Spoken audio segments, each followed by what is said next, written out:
Join me in the salute to the flag. Ready, begin. I pledge allegiance to the flag of the United States of America and to the republic for which it stands, one nation under God, indivisible, with liberty and justice for all. Thank you. Tonight we have Sky Woodruff is going to be seated here as our attorney of the day, and Councilmember Larson's running just a little behind on another thing she was working with, so she'll get here as soon as she can. Moving to proclamations, recognitions, appointments, we have number A.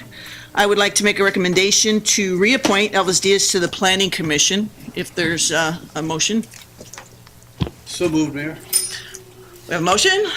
I'll second. We have a second. Clerk, call the roll, please. Reappointing Elvis Diaz to fill a vacancy on the Planning Commission for a term set to expire on December 31st, 2022. Councilmember Arellano? Yes. Councilmember Nisrati? Yes. Councilmember Esquer? Yes. Mayor Bublak? Yes, and it passes 4-0. Thank you. For the Parks, Arts, Recreation Commission, we make one recommendation to appoint John Snook to the commission, and then we have a couple more vacancies that we will fill. We also have it still open for people to file to be on it. So if there's a motion for John?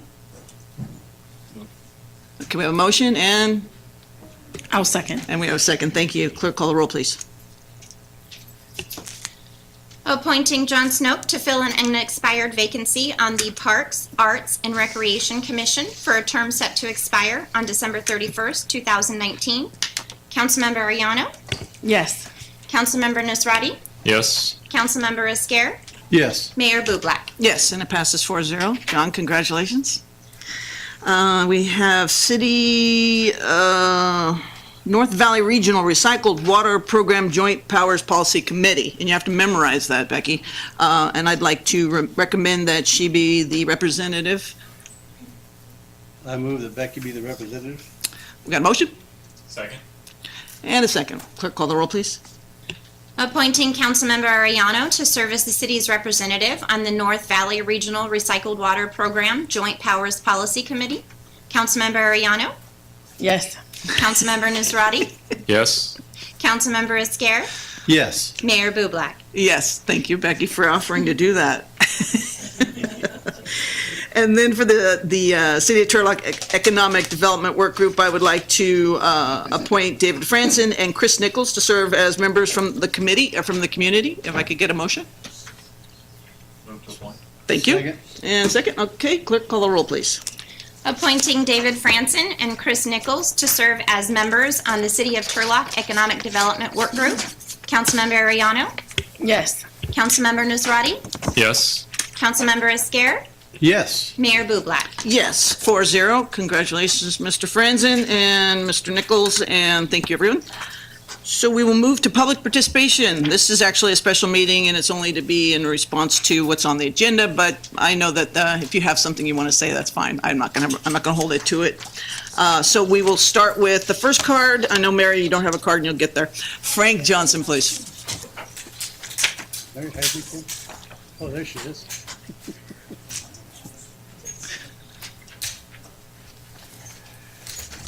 She forget with the microphone. Frank Johnson, Modesto, California, CEO, NAAAP, President of IHAS, Interventional Health Administrative Services. Being an administrator is a very lonely position unless you come to Turlock. And when I come to Turlock, law enforcement seems to be following me everywhere. When I show up at an event, this officer's there, community meetings, and I'm just trying to figure out if it's me or is it just the officer. Can the chief come forward? Chief, you're going to represent the police? Oh, Frank. On behalf of the NAAAP IHAS, we'd like to thank you for your support to the community. with open door policies and your understanding of cultural diversity 2019. Thank you, Chief. You can follow me on your. She's taking our picture. Speech. Speech. No speech. Okay, Frank, you got me.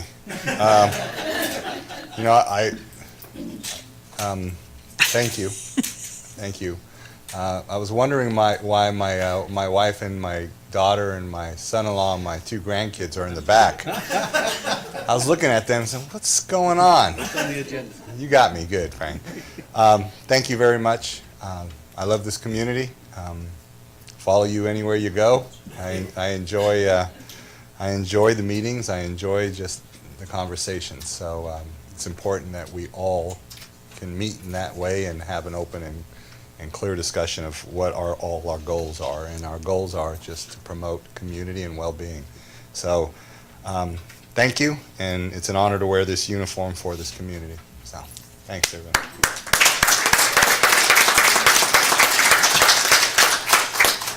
So, Mr. Bates, you have budget, or you want to do it now, or you want to just do it as we go along? Now, please.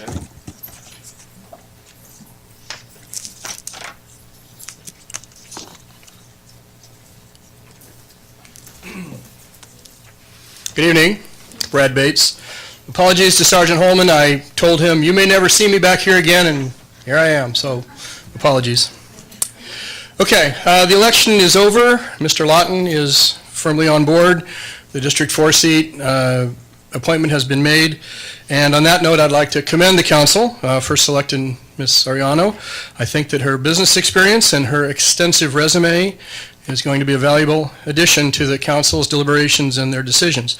Now, the main item coming up tonight is item 8, the titled budget workshop. Now, this is going to be a workshop like we've never seen before. The workshop is going to lay out a scenario that is as serious as anything that has ever been before this council, the Turlock City Council, in its over 110-year history.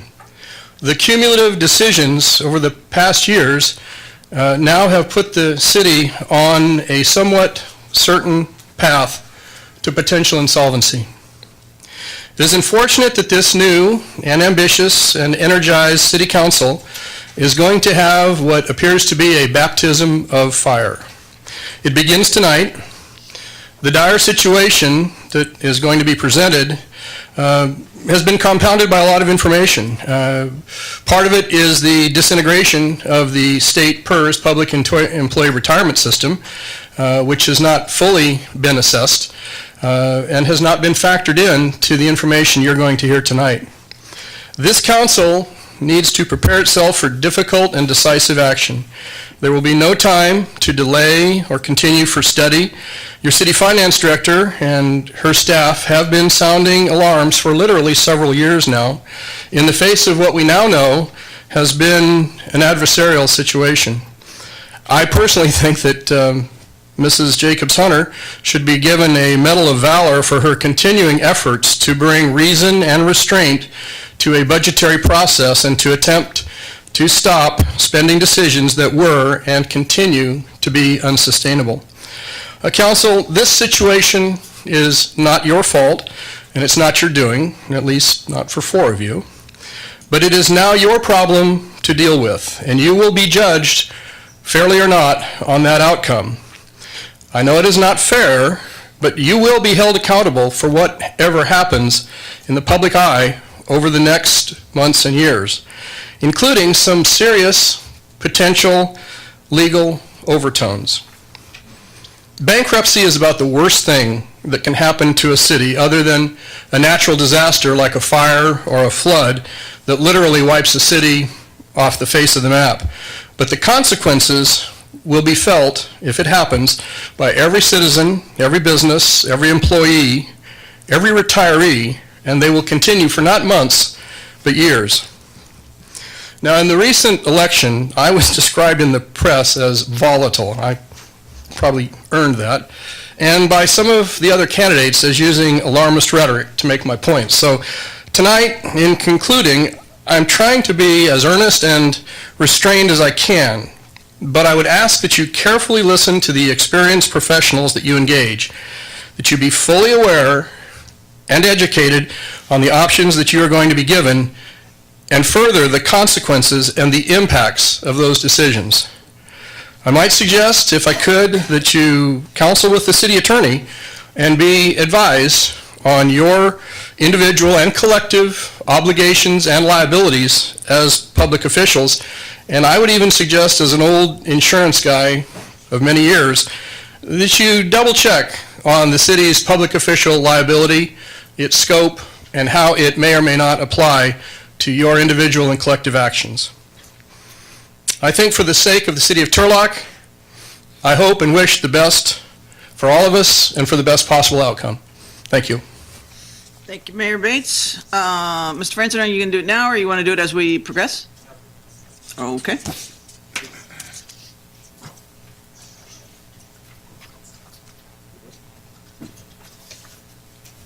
Good evening, Honorable Mayor, City Council members. I want to talk about general policy setting. I continue to advocate for policy setting, processes, protocols, and accountability, transparency. I know that those things could not have been done and as land in the position we're in, where people are literally talking about the city of Turlock becoming insolvent and literally facing bankruptcy. And there's larger concerns, again, not your fault, but the fact that we're here right now and there are no news articles in printed newspaper about this. We just heard a former mayor of, going back decades, saying that this is a pretty epic time, historic time. And we have no news in the printed newspaper that people have said is their source of news because, they're the newspaper. It's completely failed all of us. And the processes from this government body have also failed us as well. Now, not to put any blame, because blame doesn't do anything, but we need the results of change. Everything that people have been talking about, we just heard from a former mayor who is also a candidate again. We have our new mayor, which is Amy Bublak, who was a council member, and then Councilwoman Bublak brought up all of these things we're talking about. And I would just like to ask this council, and along with the city manager, how we avoid that, how we avoid this happening again, because there were several people that were raising the alarming flags and messages and providing proof and documentation. I mean, we couldn't even figure out how much we had in the reserves through the last election campaign. And I don't know whose job it would have been to set the record straight, because a lot of us were asking for that, like, what voice would have been the most legitimate voice? We had a former mayor that literally just kept saying we were all lying. And I don't understand how that happened and took up so much time, energy, and money just to get that. And we have an article in a printed newspaper. Again, I'm not a fan of the printed newspaper. Clearly, they don't report the news, and when they do, they literally copy and paste people's opinions and editorials more than they do actually report the news. I mean, that's all it is, copy and paste people's opinions. But we had things that were presented here at the city council meeting, like during the budget augmentation, when I pointed out, I know it was about spending, because the former mayor said we had tons of money, more than anyone else in the area, and everyone lined up to get money. And I saw that the sales tax was flat, and that there was a projection that was not being met because of a year with one-time monies. And I don't think to this day that there had been any adjustments made. So through this budget process, I would like to hear how this does not happen again. And seriously, I'm asking, how did some of the sources of misinformation get out, continue to get out, and not set clear? And how did it not get revised, or that there were not that there weren't any revisions or corrections within our government to end up to where we're on a path of bankruptcy? I mean, I was here, and again, it's it's not like this is something like just one person out in the community. We had a council member say, we had no money, and the council literally voted to create 3 new firefighter positions. And a term was coined firefighter fatigue. And it was literally, we'll figure out how to pay for it later. And we had police officers that had to go to the TV news media and say that the department was on the verge of collapsing. And they were working mandatory overtime with 72-hour work weeks, 6 days a week. And they didn't get a police fatigue, campaign for them. And in 2011, I just want to let you know, the city had, which is during the Great Recession, the city had $17.5 million in the reserves, or 58% safety net. I think now we're, I don't know, it could be 4 or 5% reserves. We could end up around $2 million potentially, and we have 70 operational police officers. So it'd be one thing to say we invested in police, but we're literally down 10 police officers, and we're down, $15 million. Where did the money go? So this is going to be tough, but I ask for you to consider that more in a general scope, and maybe you can inform us how a new process can save our city from this again. So thank you for your consideration. Thank you, Mr. Franzen. Ms. Jackson? Were there flowers for me? No. Oh. That's for Julie. It's Julie Burke's birthday today. Oh, happy birthday, Julie. All right. I'm Mary Jackson. It's really scary when I agree with Brad Bates and DJ Franson. Boy, am I going to have to... Oh, boy. Okay, so good evening. I'm here to talk about something else. Mayor, council, city staff, and members of the audience. Sadly, I'm not feeling so well. You're not going to get my PowerPoint presentation, but I will email that to all of you. I'm not really happy with AT&T either, but I'll deal with that later because I only have 5 minutes. Still, there's no pet of the month. The girls are very disappointed. I mean that. Don't have them come here and talk because they won't adhere to the 5-minute rule and they'll have to bring our dog, so whatever. So I'm here to talk about the homeless because I didn't do that last time because I thought the people that were speaking were actually much more eloquent and had stories to tell than I do. But I do want to tell some stories. Sadly, and through no fault of your own, there's been quite a few seasoned employees who have left the city of Turlock for other jobs or retired. And this has left much institutional knowledge missing. And I'm a big believer in institutional knowledge. I'm also a big believer of former councils who gave us that budget reserve of, it was 21 to 22 million when I got on the council in 2008. And that's huge. And I'm scared to death of where we are right now, quite frankly. So again, I feel, I'm going to share with you what happened 13 years ago when once again, I feel like I'm experiencing Groundhog Day, like I talked to you before. And this is my opinion and my opinion only, but this is what happened. In 2006, 2007, several horrible decisions were made to close the B Street homeless shelter, which was on B Street, and the CARES Resource Center, a day center offering all types of services for the homeless.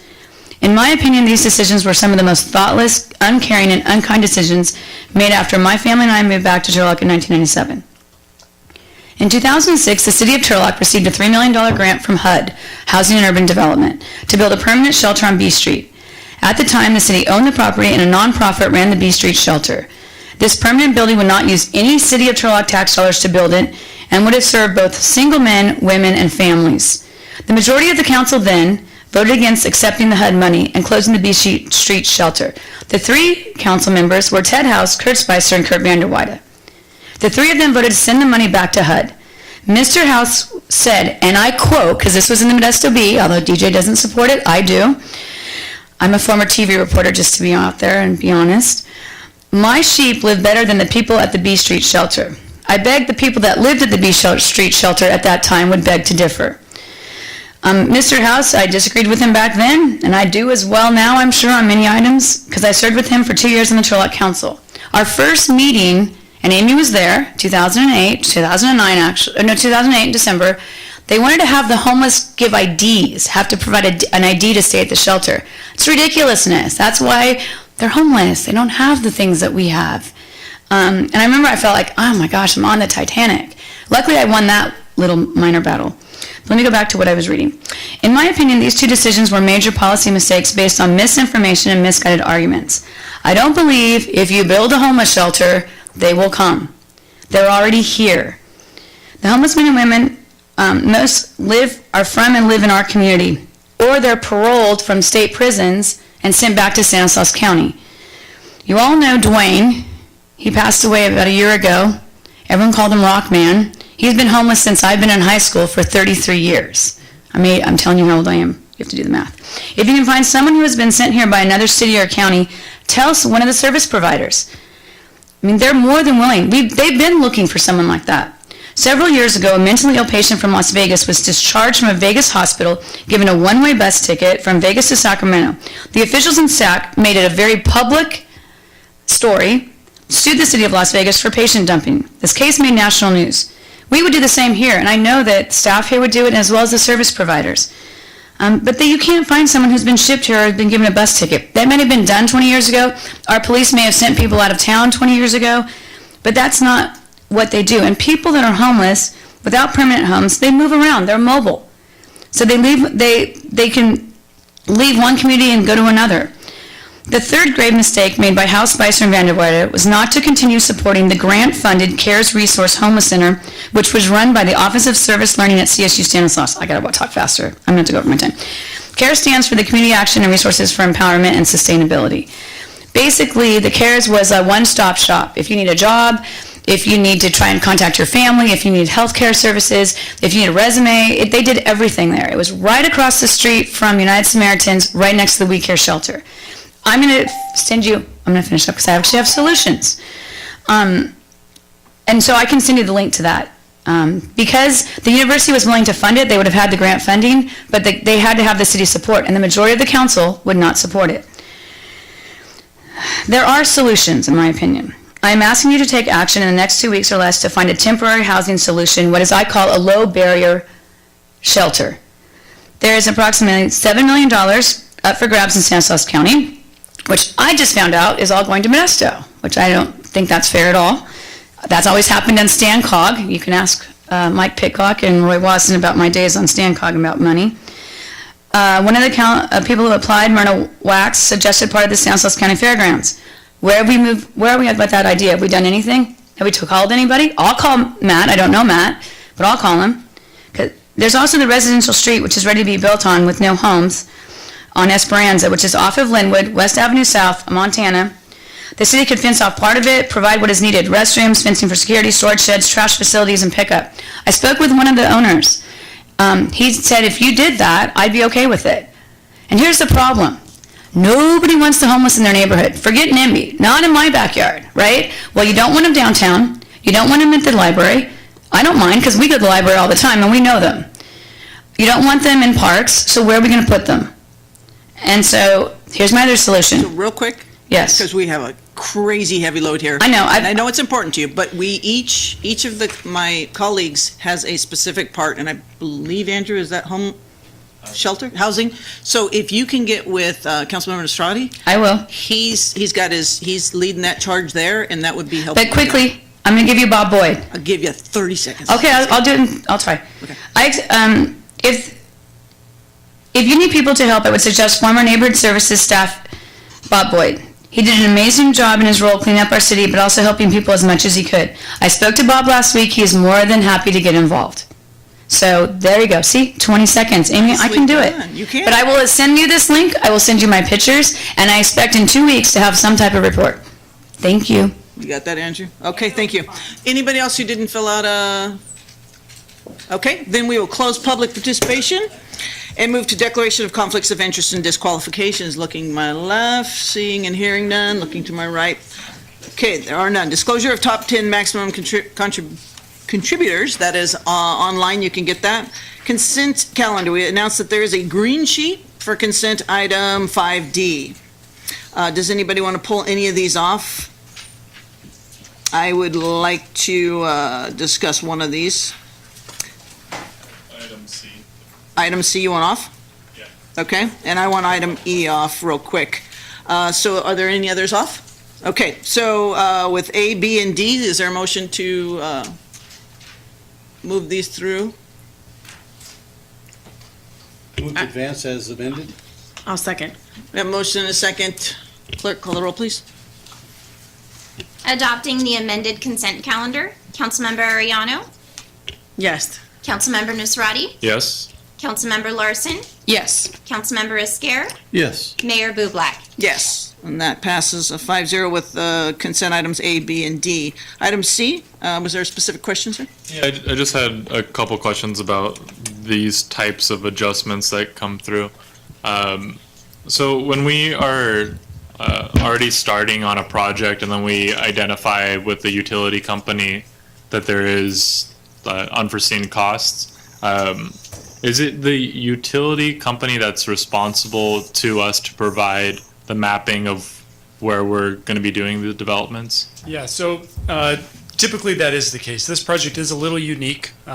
This project is doing work that is not contained solely within the city's right-of-way. So at the onset of any project, city staff or retained consultants would reach out to the different utility companies. We would solicit information on where all of their utilities, to the best of their knowledge, are located. So from that, then we would base our design based on that data.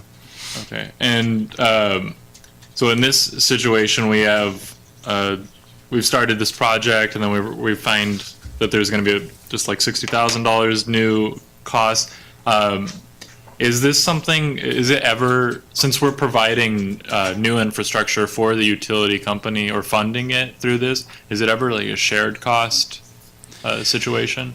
Typically not. So this cost, this $61,000 basically represents the impact to the utility company that our project is causing them. Their utility is fine, is working fine and functioning fine just as it is right now. But because we are installing a pipeline that conflicts with their utility that's already there, the cost is solely on us. Okay.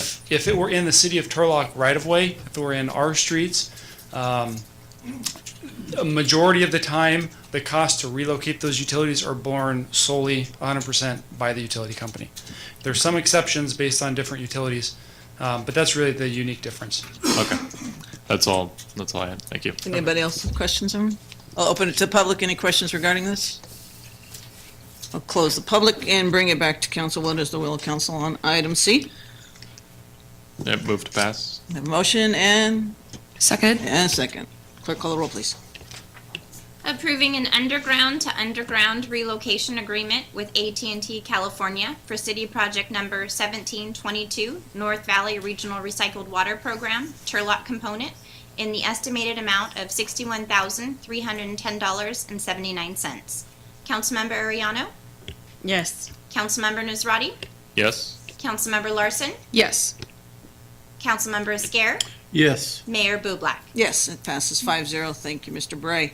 Item E, I've been on council for 10 years, and so we've had Townsend for this entire time. And I think that maybe if we could just make it for the 12-month period and then go back out and just see if there's better or if we got the best of the best. So I would like if we could scratch the motion approving an agreement between the City of Turlock and Townsend Public Affairs for advocacy service to a period of 12 months and not to exceed 60,000, and forego the rest of it, talking about an agreement for 2 additional years. We're already at least 10 years, but it may be longer. But I think that's fair, and at least then we're making sure that we're getting the best service. So right now we have that option, and then the those additional 2-year terms. How is Could you? I apologize. I appreciate your letting me get an oar in on this. Yeah.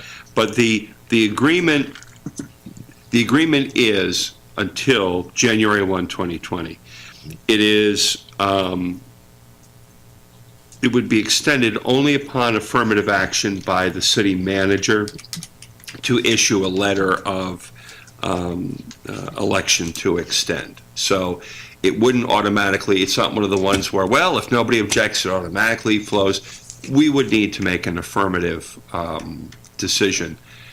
And certainly as manager, I'm interested in us having access to the best representation in Washington and in Sacramento. So, whether it's necessary to amend this, I will certainly be mindful, and I'll discuss this with the agencies involved. I would simply say that with the change in control of Congress and the change in administration in Sacramento, it is useful during this particular period to have that continuity of representation. But certainly, given the duration of the relationship, it always helps to have a more competitive situation moving forward. So I'll take a look at that when we get toward the end of this year about requests for proposals to refresh the relationship. And when is their contract up?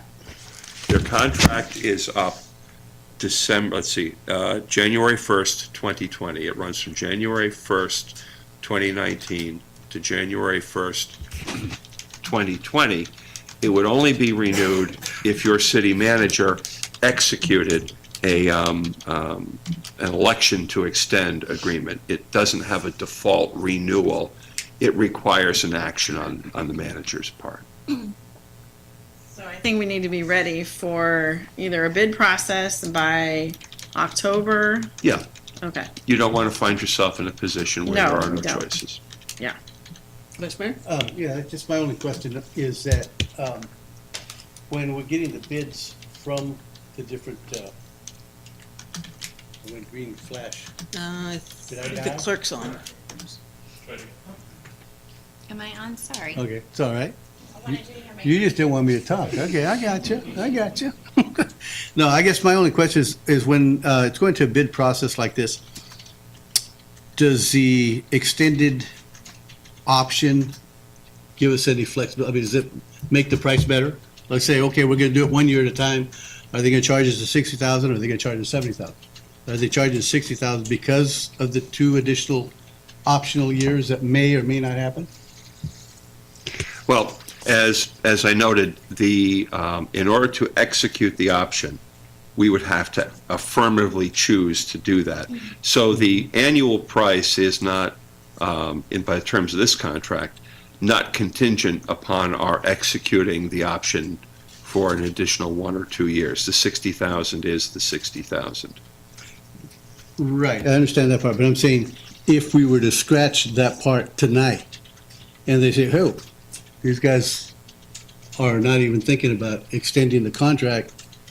Well, it would be amending, essentially, you would be requiring us to amend the contract, and that would require us to go back and come back with another one, I would think. If it's, there's a contract, if you scratch out authorizing or approving the agreement, it says right here, an option with an option to extend, and the option is part of the contract. It might be necessary for us to return with a completely different contract, whereas our rights under the current contract, we have the ability to say, we do not choose to renew. And we could acquire competitively the services of a lobbying firm. So, working there as I did, there's numerous lobbying firms that would jump at the chance to support, the city of Turlock. I think it's good to not stay with someone for that length of time. The comfortability factor plays in. We need to know what we're getting for those lobbying efforts, and if, maybe we need to take a look as a council and see what federal funding has resulted in our budgetary efforts to mitigate some of these things that we're facing right now.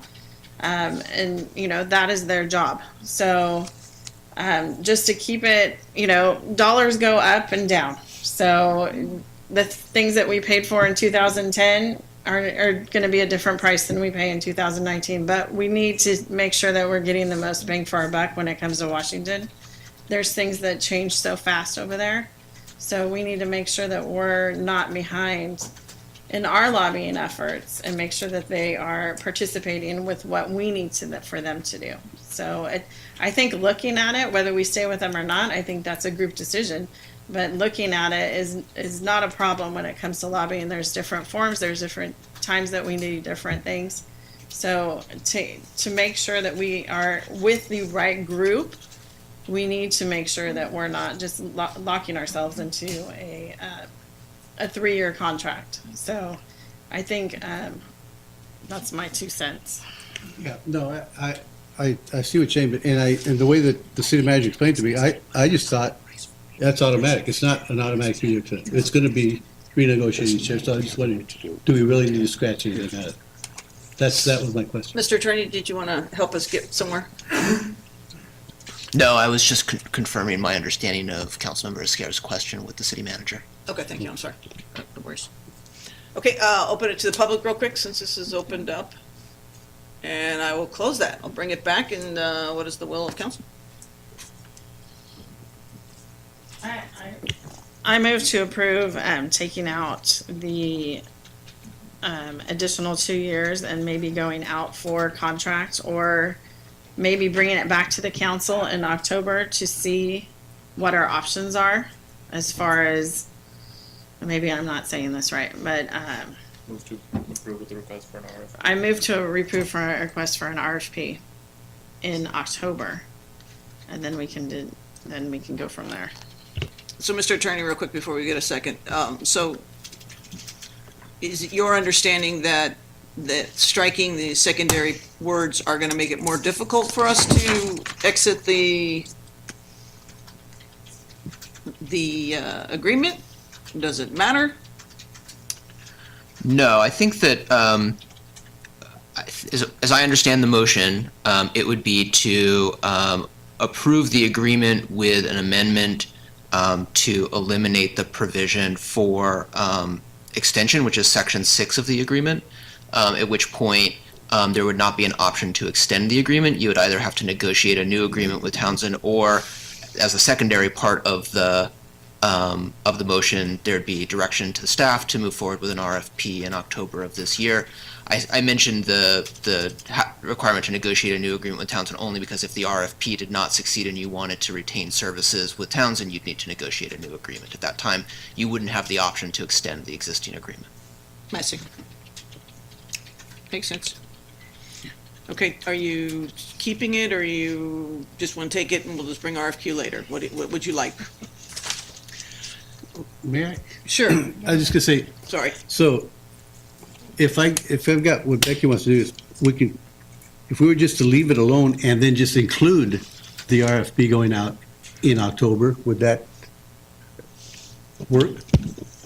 Well, Mr. Mayor, what would you, I'm sorry, Mr. City Manager. What? You can't. I just gave up.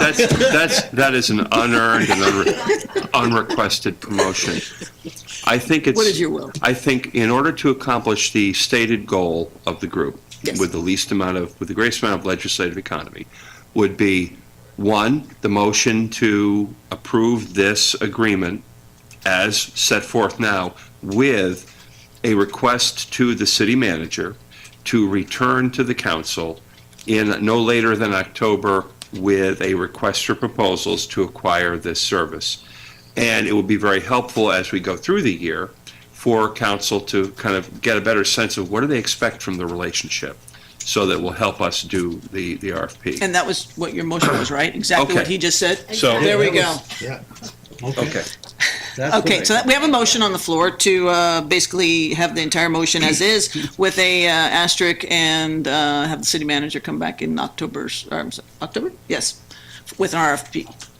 Is there a second? You got it. I wanted a second, but I also wanted to kind of add to that asterisk a little bit, something that that was already said, to make sure that we assess kind of getting our bang from our buck from this current firm before we go out for RFP. I don't want to get too ahead of the game to where we only come back for a RFP and we're like, well, we don't really have much to compare it to. I would want to see kind of an analysis of what we're looking at so I can have a starting point of understanding to be able to compare it to the amount of people, groups that would be applying for this. And duly noted, Mr. City Manager? A certain amount of time before that October time comes. Okay, we have a motion and a second on the floor for the motion, reading entirely like that with an asterisk of city manager bringing back a RFP in October, and he knows that he needs to have measurable things prior to that. Clerk, read back the... Thank you. Mayor Before doing so, can I confirm my No. motion and second? We have the motion by Becky and then seconded by Nicole. Thank you so much. Great. Take it right. Okay. Approving an agreement between the City of Turlock and Townsend Public Affairs for advocacy services for a period of 12 months with an option to extend the agreement for 2 additional one-year terms in an annual amount not to exceed $60,000 for a total not to exceed amount of $180,000 over the 3-year term of the agreement if all renewal periods are exercised, with a request for the city manager to return to the council with a request for proposals for lobbyist services in October 2019 to include measurables. Councilmember Ariano? Oh, yes. Rookie. Councilmember Nisrati? Yes. Councilmember Larson? Yes. Councilmember Esquer? Yes. Mayor Bublak? Yes, 5-0. Thank you for everybody working through that. All right, public hearings, we have none. Scheduled matters, just one. Request to adopt revised City of Turlock standard specifications and drawings for trench repairs in accordance with Turlock Municipal Code Section 7-2-201, construction standards. Mr. Bray. Good evening, Mayor, members of the council. Excuse me. The item before you tonight addresses revising the construction standards and in particular relation to the trenching portion of the standards. To give you some background, the city maintains construction standards which detail how construction and repair to facilities shall occur within the city's right-of-way. The standards apply to both new construction and remodeling work. And the Turlock Municipal Code requires council to periodically approve the standards. Excuse me. The last standards were approved by council in December of 2015. And the city's current trenching standards applies when someone, whether it's utility work, new development, or existing development, is performing work that requires cutting into the city street. Now, multiple studies have been performed to evaluate the effects trenching have on the road network. The studies indicate a strong relationship between trenches and increased maintenance and rehabilitation costs. The costs are a result of both faster pavement deterioration and increased requirements for overlays. Trenching is necessary. We're not going to get around it. However, the city's current standards are better than most agencies, but there still is room for some improvement. Currently, the standards do not differentiate between longitudinal and perpendicular trenches, nor do they define bell holes. These are technical terms, and I'll go into them. Longitudinal trenches are linear trenches that predominantly run in the direction of traffic. And perpendicular trenches are opposite of that. They are linear trenches, but they run predominantly across the lanes of traffic. And bell holes are smaller holes that are cut into the pavement to access a localized section. The proposed standards will differentiate between the different types of trenches and identify mitigation measures that are reasonable based on the impacts created by that specific trenching. The main difference for longitudinal trenches is the requirement for paving a full lane width of the length of the trench as opposed to a narrower trench. So if you can envision, you're driving down a road and a new trench is cut into the street, our current standards right now, depending on the length of the trench, require the contractor to pave back anywhere between 6 and 12 feet wide. The new standard would require the pave back of the entire lane width. So as you're driving down, you don't have one car tire on old pavement and one car tire on new pavement. This will affect the quality of all affected lanes. And the main difference for the perpendicular trench is the requirement for a wider trench, but it's not a full lane width, as the trench orientation is across the lanes. And also key is the use of a roller to compact the final surfacing. And bell holes are defined not to exceed a 5 by 5 foot square patch. Otherwise, they would fall into a definition of a trench, depending on if they're longitudinal or perpendicular, and the measures would be required based on the different type of trench they are. Bell holes will also require a roller to finish the final paved surface. All the standards increase the depth of the asphalt to be increased by an additional 1 inch than what our current standards show right now. And the revised construction standards reinforce the efforts the city has in place to preserve the streets and mitigate impacts associated with trenching. However, the revised standards will increase the cost of construction borne by applicants. It's hard to determine to what extent the cost increase will go up, as each trench is unique to its own site. Currently, the city engineer has discretion to require more stringent requirements if the trenching operations warrant that. And so that is to say that if a development is coming in and 3 or 4 trenches are being cut in different locations of the road, the city engineer can require that development to overlay the entire road, basically to mitigate the impacts that they're causing. The revised standards would not affect the city engineer's discretion, and if warranted, the city engineer would modify the improvements to suit the needs of the city. So with that, I'd be happy to answer any questions. Go ahead. Yes, okay, Nathan, the way I understand it, so if they cause the construction, they need to repair so that it's the length of the car or the width of the car, correct? So that there's no type of indentation or whatever. But I was approached by PG&E, and they were telling me that we were asking that if they had dig a hole or a trench here in part of the road, they had to go all the way across the street to fix the whole patch across the road. So that's why I just want to make sure. Are we doing that, or are we doing just? Yeah, so I was waiting for you to finish. So we are under that unique situation. That falls into the engineer's discretion. If they, PG&E, for example, is coming in and they are cutting one bell hole, or they are cutting one trench to run a service line. Right now, they currently comply with the city standards as they're right now. If in that situation they are cutting multiple bell holes along the entire length of a street, then I, as a city engineer, would have discretion to require a more stringent operation. It really is dependent on the impact to our facilities.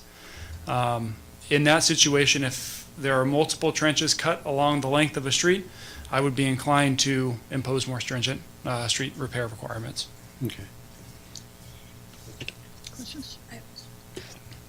And as a city, are there ever times where we conduct our own trenching? I don't think I'm going to use that verb correctly. Yeah, no, you did. Yeah. Okay. Yes, there are. So we currently trench for electrical conduit needs, water needs, sewer needs, storm drain needs. So there's times where we are out there trenching as well. And we would also be subject to these, if adopted, these new standards to ensure that the work you're putting in and the impact you're having on the road is mitigated after that with the new standards, correct? Well, so since the city is the entity that's imposing the standards and we have control over that work, right.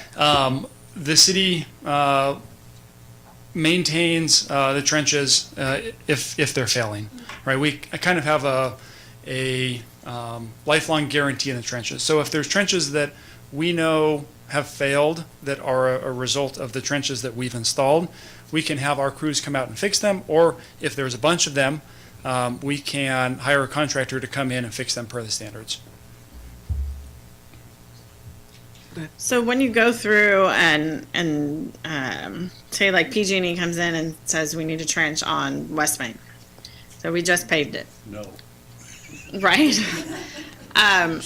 Are there standards to abide by with how old the road is and what situations would require a curb to curb? Yes. Paving, when we drive down the road, you're up and down and up and down because you've had pave, oh, old road, pave. So what, are there restrictions that we can put in place to mitigate some of that? I hate patching. So, There are some that are already currently in place.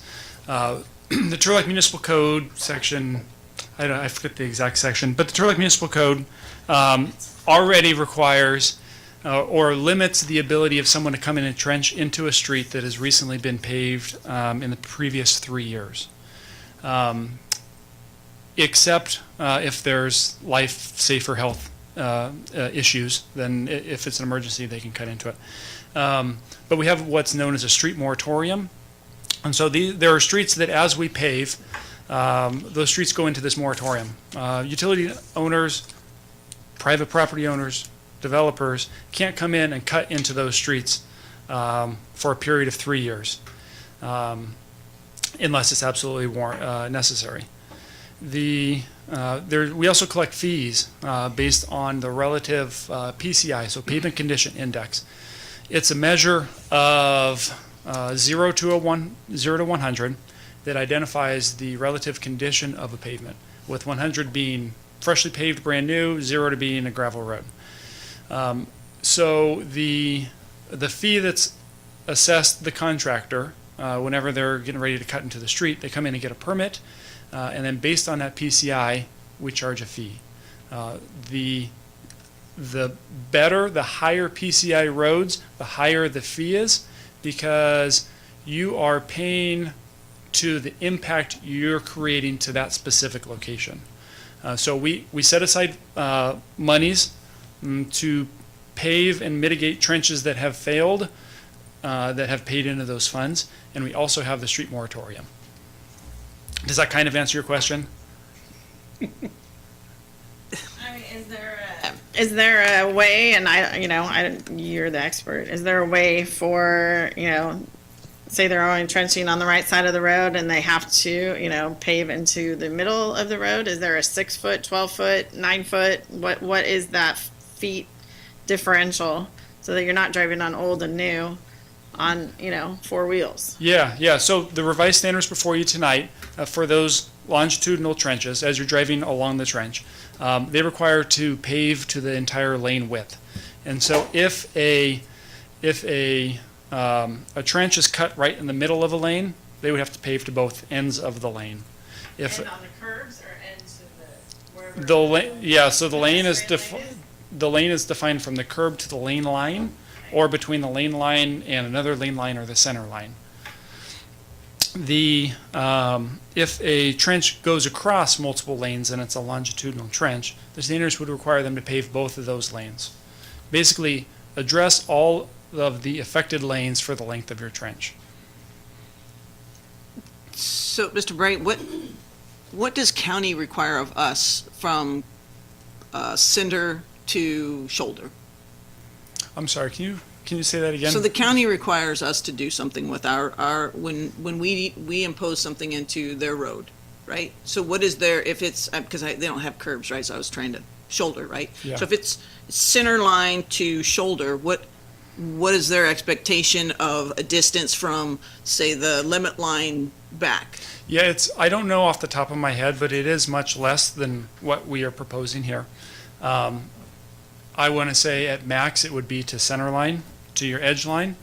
But off the top of my head, I'm not sure. I mean, do you know what a limit line is? Yes. Okay, so if the intrusion is in 5 feet of the limit line, then where back from that, not the shoulder and the center, how far is the expectation of that? For the county? Yeah, for the county to hold us responsible. I'm not sure of what that is. Typically, when we have a project that is encroaching upon the county, or we're working with them because we share a right-of-way line on the center line or something, we work with the county, and since our standards are already more stringent than theirs, ours are applied and the county's fine with it. So I have a little struggle on the whole bell thing, because that implies that I think if you intrude into one side of a road, then you should go to the center of the road, right? Not if there's 2 lanes, I don't think that it's still the angle of it. You should not just do a patch that's still going to drop it. I think that it should be, in my estimations, from curb to center of the road, not center of that lane. Yeah, okay. Where are you at with that? So there's some challenges when it relates to trenches that are not longitudinal. So longitudinal trenches are these trenches that as your car is going down, your trench is going in the same direction. Those are easy to make wide, full lane width wide, because you can get a paving machine and pave the length of that trench in the direction of travel. That's going to result in the best finished product possible. When you look at perpendicular trenches or bell holes, it's a lot more difficult to get a paving machine in there. And if you're not, the paving machine typically doesn't go against the direction of traffic, perpendicular up over the crown. You would result with this inferior product. I think you misunderstood. So if there's 2 lanes and on each direction, so we're looking at a 4-lane, are you saying if they intrude in the first lane closest to the street, to the curb, that I'm saying it should go to the middle of the road, not just that 1 lane and still another lane is in that same direction? For longitudinal trenches or everything? I'm getting confused. Okay, so longitudinal trenches, you could pave that. You could go to the center of the lane, and your paving operation would be sufficient to get a good product. If you are looking at a bell hole or a perpendicular trench, that's where it's more difficult. That's where we would like to limit the amount of exposed area, because you have to pave it by hand. Basically, you have a dump truck with asphalt and a backhoe that dumps the asphalt in there, and you have someone with what's called like a jumping jack, basically a pneumatic jackhammer with a flat plate on there that compacts the asphalt. That's what's typically occurring right now. And so the finished product is not as good because you're not using a paving machine. So we like to limit the amount of area that is repaired. The new standards do increase the amount to the point where you can get an actual roller in there. So that's the intent there. So with the bell hole, you cannot use a paving machine when paving over a bell hole trench. It would be practically, infeasible. Okay, and the to put that paving truck over, it can only happen with the longitude paving or paved trench. Correct. Okay. Okay. So I think what the mayor is trying to speak to is it possible or common practice for us to expand the longitudinal requirements so that it's not just limited to a single lane if there is any activity occurred, so that it goes across all lanes that are going in the same direction? Yeah, it is possible. Right now, the way the standards are, and I understand we're discussing changing them, but right now the way the standards are proposed is that if that trench crosses multiple lanes, they would cover both of those lanes. If it's a 4-lane road, it would be curb to center line. It is possible to say whatever direction of traffic you're on, if you impact that direction, you're paving to the center line. It makes, as with increased cost, it makes the cost of that repair a lot more expensive. And so at a staff level, we weigh what are the costs of the impacts versus the cost of their rehabilitation efforts, and are they reasonable? But it's not, that process is not unpractical, and it's completely within a policy level decision. Sure. Do you have an intersection where a bell fix has been completed? Yeah, they're all around town. Where is the most current one that I can think of? Isn't there just down here? So it's very similar to whenever you would see a manhole or an access cover into a utility. There's one right across the street right over here that's been there for probably 15 years. And so quite often, it's a matter of getting the necessary compaction and getting the right equipment on it at the right temperatures. That's what avoids the trench failure. With the standards, the revised standards, increasing the width and making it large enough so that you can physically get a roller on there, it increases the likelihood of that happening, which also increases the likelihood of that trench not failing. I'm gonna go ahead and open the public real quick. I believe you, Terry, when you get up there and say something.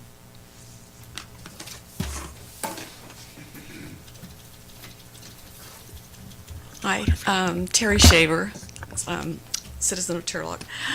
I have a question. I'm just kind of curious. Last year when we had the 3 or 4 months when when Golden State and Fulkerth were torn up and no one could use that intersection and there was a lot of anger stuff going on, was that a trenching issue? Is that why it was torn up for so long? No, that was an issue related to some utility coordination with our contractor and the railroad, and just getting that necessary underground infrastructure installed prior to paving. Okay, thank you. Anyone else in the public wish to? Milt, come on up. There's no water here, bud.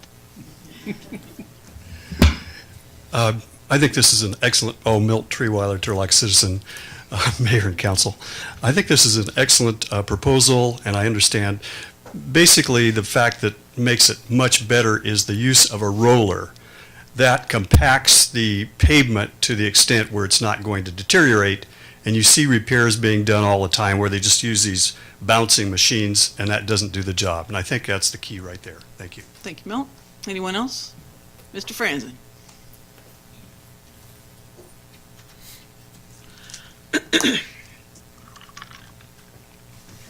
Yes, I was curious, do we have any of the equipment to do this work that the city could do and charge out? Like paving equipment? Yeah, so the city is limited by the public contract code on what it can and cannot do as it relates to paving.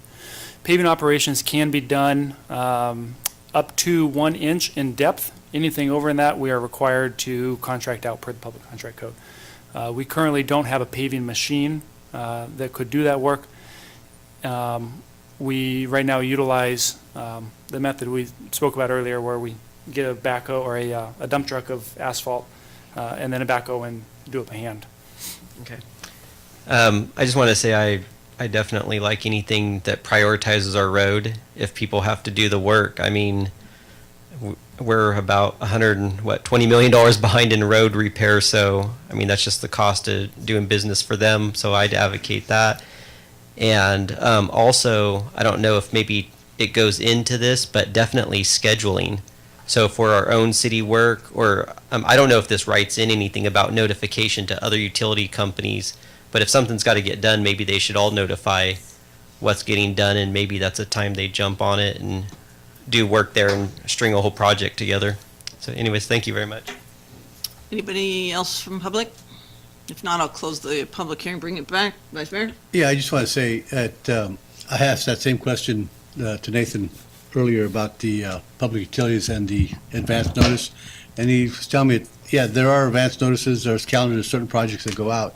So that is part of the plan, that they do try to coordinate with all the utility companies before a project hits.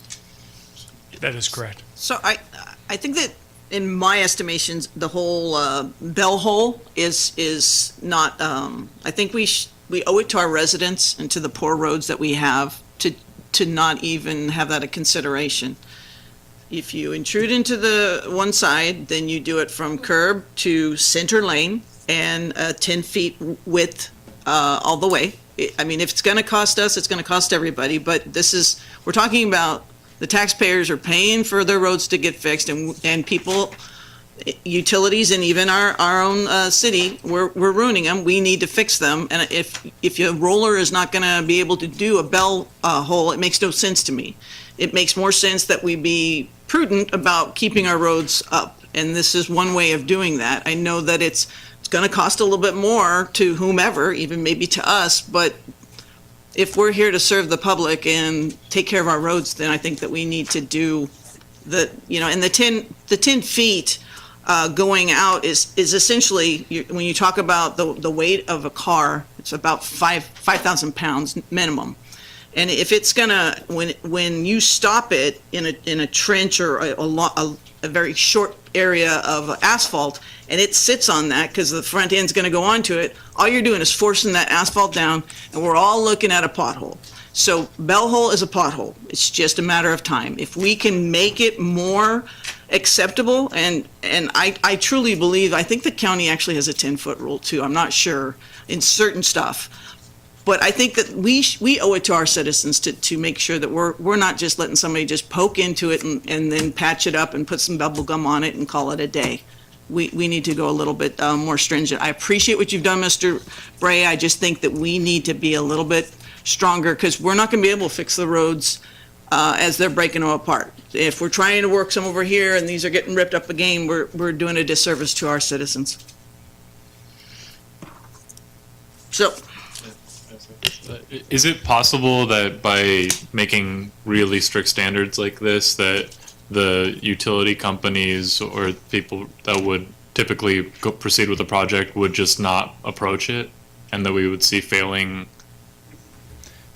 infrastructure in those parts of town? I think that's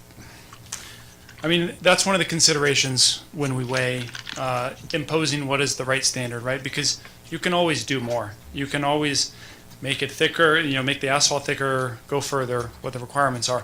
It's balancing how development friendly we are, how much we want to encourage businesses to come here versus the costs that the city incurs. And so that's the case for new development. That's the case for existing development that needs to be revitalized.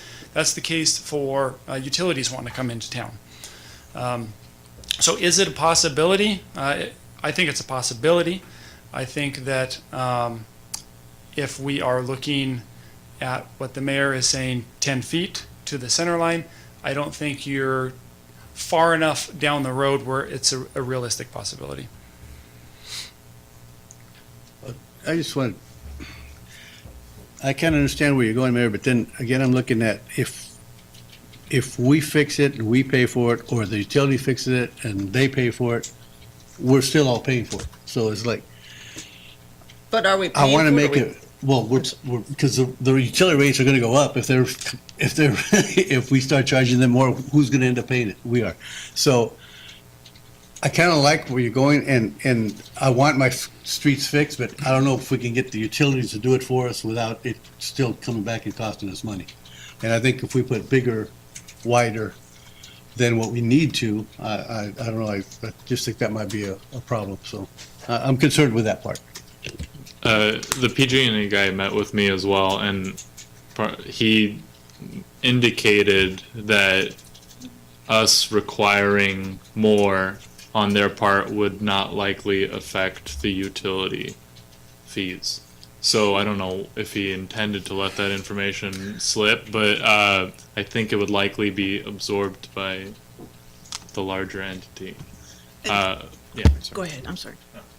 I just think that we're not talking about that we're putting the burden on the utilities. It's the utilities that are typically making our streets uneven and potholes and things of that nature. But we're also held to the same standard. We're going to have issues where we're doing it, and we should be doing it as well. If we violate the code and we break in, we need to pave it. We need to be responsible to our residents and to the roadways. We haven't done this since early 1980s. Did we put any money into it? This is our way of actually saying, you know what, we care about our roads.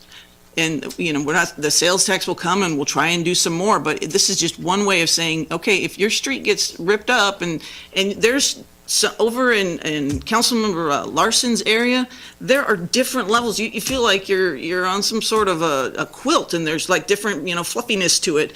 That's unacceptable, and we know it's happening. Let's try and go towards something that makes sense for the residents. So would 10 feet be adequate? Is that what we need to? Again, with those perpendicular trenches, if you're not paving it with a paving machine, you're just hand paving a larger area. So I would rather see it a little bit smaller and minimize the impact. but I understand where the mayor is coming from, and I think that the 10-foot patch is still in the range of being acceptable to being hand paved. Paved by hand. Well, not- I not understand paved machine. that.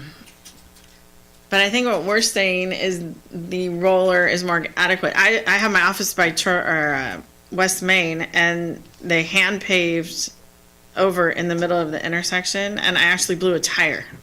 So their hand paving skills are not adequate to what we need as a city.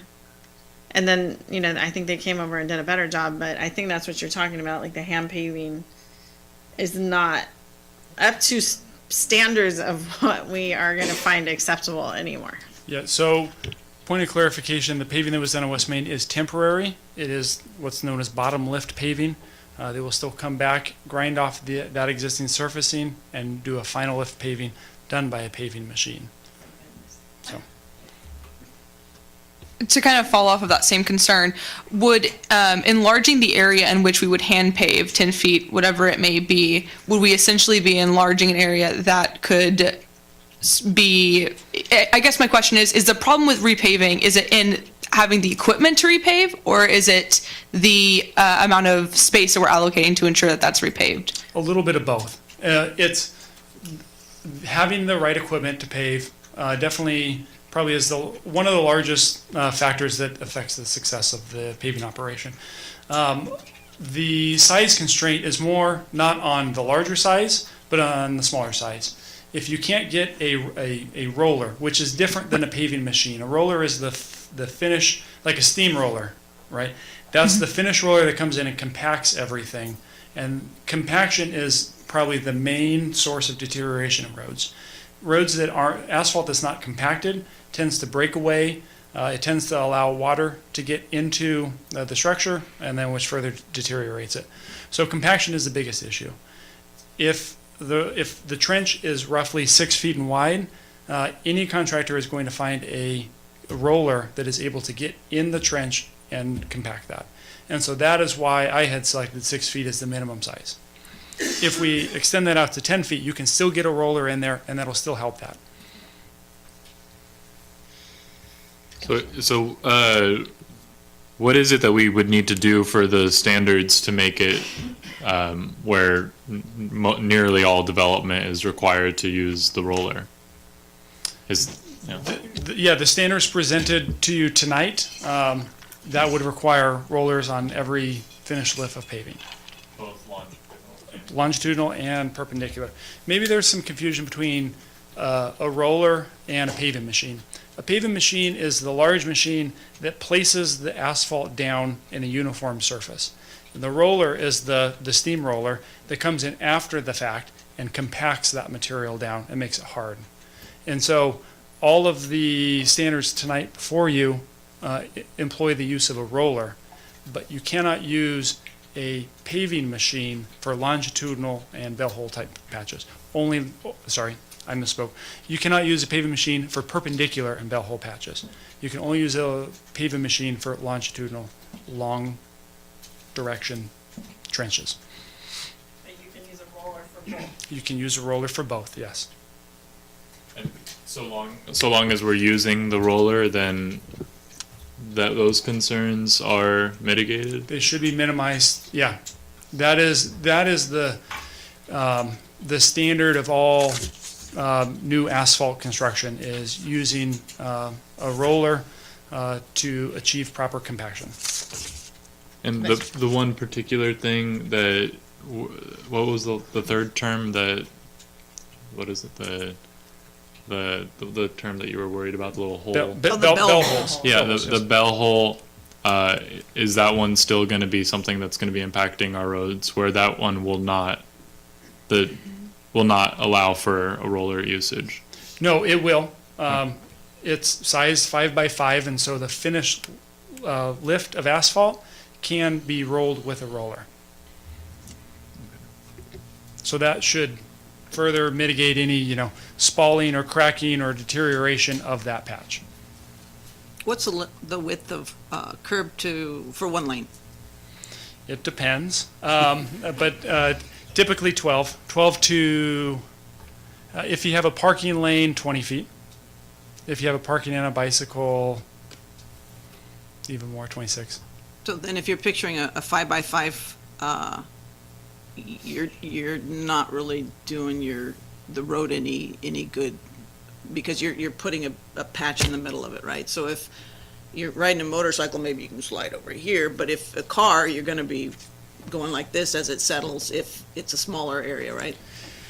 You have the potential. If the compaction is done correctly and the rollers are used, then the patches shouldn't be left high to make a little speed bump, nor should they be sinking. So they should be smooth and flush. And as long as the proper equipment is used, it's relatively easy to achieve that. Vice Mayor?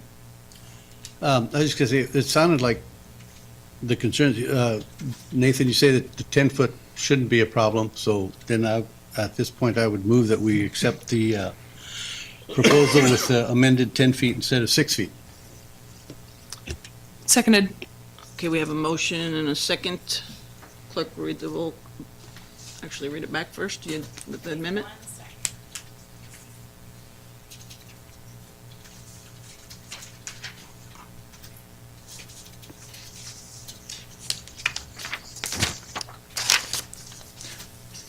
Clarification, Vice Mayor Gill.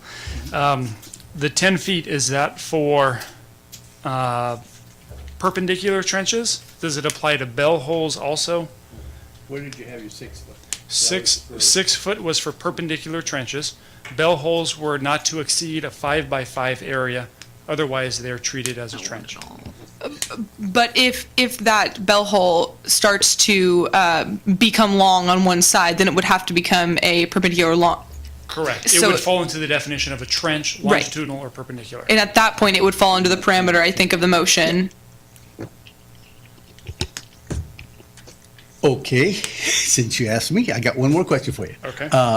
Suppose we did the 10 by 10 on the bell also instead of 5 by 5. That going to be a large issue, or is that doable? It's doable. Some issues that you could run into if the bell hole is not centered on a lane, it's offset, you're going to now go and be paving into an additional lane. So if the desire is to increase that, I would specify the limits as the limits of the lane. Okay, you got it. Did you get that, Jen? So I'm going to ask for clarification from the expert. So everything will be the same up to the point with, after the waiting construction standards. It would be with an amendment to modify, and how would you recommend that we word that so that we have it clear for what you need to modify your standards and specifications, but that it achieves the council's request? Yeah, I would say with an amendment to modify the width of perpendicular trenches as a minimum of 10 feet, and the size of a bell hole of 10 feet by the affected lane width. I like it. Nicely done. So And do moved. you still accept that as a? Yes. Okay, the motion and then the second, accept the amendment by Mr. Bray. Adopting revised City of Turlock standard specifications and drawings for trench repairs in accordance with Turlock Municipal Code Section 7-2-201, construction standards, with an amendment to modify the width of perpendicular trenches as a minimum of 10 feet and the size of bell holes of 10 feet by the affected lane width. Is that correct, Nathan? That's correct. Thank you. Councilmember Arellano? Yes. Councilmember Nazrati? Yes. Councilmember Larson? Yes. Councilmember Esquer? Yes. Mayor Bublak? Yes, and it passes 5-0. Thank you so much, Mr. Bray. All right, let's get down to the big, heavy lifting here. We have a budget workshop. Item A, the intent of this item is to provide the city council with information regarding the 2017-2018, and we're hitting the... Okay, so I think, Kelly, we're going to start with that? Yes, Thank you. please. Good evening, Mayor and Council. Jen's getting my PowerPoint up and going, or PowerPoints. For those in the audience, I put some copies of the PowerPoints at the back if you would like to have those. So this evening at the budget workshop, we will, just as Mayor Bublak said, we will review, we'll start by reviewing fiscal year 17-18. We'll go over the performance of that year, basically budget to actuals, and we'll look at the fund balances. These are all unaudited at this time, and what I mean by unaudited is we've closed the fiscal year. The auditors have been out to do their field work. We were completed our financial statements. We're waiting for them to come back and approve our financial statements. Once those are done, they'll be brought forward to council for approval, and the auditors will come and they'll go over those with council, and you'll be able to ask any questions once they become in their audited form. I do not expect or anticipate in the general fund for there to be any change. That's been one of my big focuses, was to make sure that we got all the adjustments and accruals and anything that we needed to do done. There could be some of our non-general funds that, especially those that buy capital assets and have debt, that there could be some accruals or things that needed to be done, or so that when we go and we look at the list of all funds, you'll see that on the non-general funds, there could be changes once we get the audited financial statements. So to start off, I think one of the most important things that sometimes there's a misunderstanding about is, I get a lot of questions because people will look at our list of funds and they'll see all the balances in them, and when I say, wow, our revenue's not doing so great, or expenditures are over, and they'll say, we have plenty of money. There's $150-something million. Well, the issue is that the majority of those funds are all going to be outside of the general fund. They're either going to be special revenue funds, enterprise funds, or internal service funds, which means that the funds that are received for those are restricted in some way. In governmental accounting, if you receive a fund that can be used for any purpose, it is to be accounted for in your general fund. There's no reason for you to set it aside because it can be used for any purpose. So we do follow that practice here. Council had in the past, we do have Fund 120, which we also, for financial statement purposes, it truly is a general fund. It's 3/9 of the hotel motel tax that previous councils have identified by resolution that it would be used for tourism. That can be changed at any time, but for the purposes of, we still account for that in 120. So you'll see there's a balance in there. So we talked about the general fund. So basically, the general fund is used to account for money which is not legally required or by sound financial management needed to be accounted for in another fund. So those are all of our general services, mainly police, fire, park maintenance, recreation. Enterprise funds, which are our water and sewer funds mainly, they are actually run like a business, and we are to charge the fees to the customers that it costs to provide the service. And that is the goal. We're not in the profit-making business, but we are in the business of providing the service and making sure that we are not only collecting enough to operate the enterprise, but to have replacement funds as capital needs to be replaced, or as things, water systems need to be updated or replaced. And you may, in the past, there have been some cities, large cities in fact, not in California, but back east, that never accounted for their infrastructure, and then they found out that all their infrastructure underneath them was crumbling and they had nothing set aside to replace it. So it is important when you look at water and sewer funds during the budget process, that the reason why we have large balances in there is most that's reserved for capital expansion, replacement. And then the special revenues and capital project funds. So one good example of a special revenue fund is gas tax. Those are the taxes we receive from gasoline.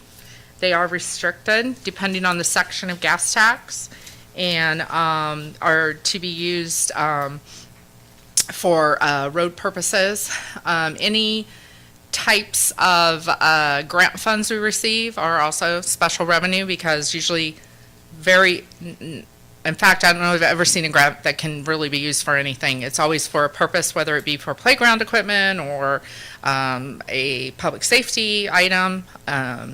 So you'll see in our list, we have lots of special revenue funds. And then internal service funds. Those are funds designed for services that are internally support the various city departments. Fleet is an excellent example.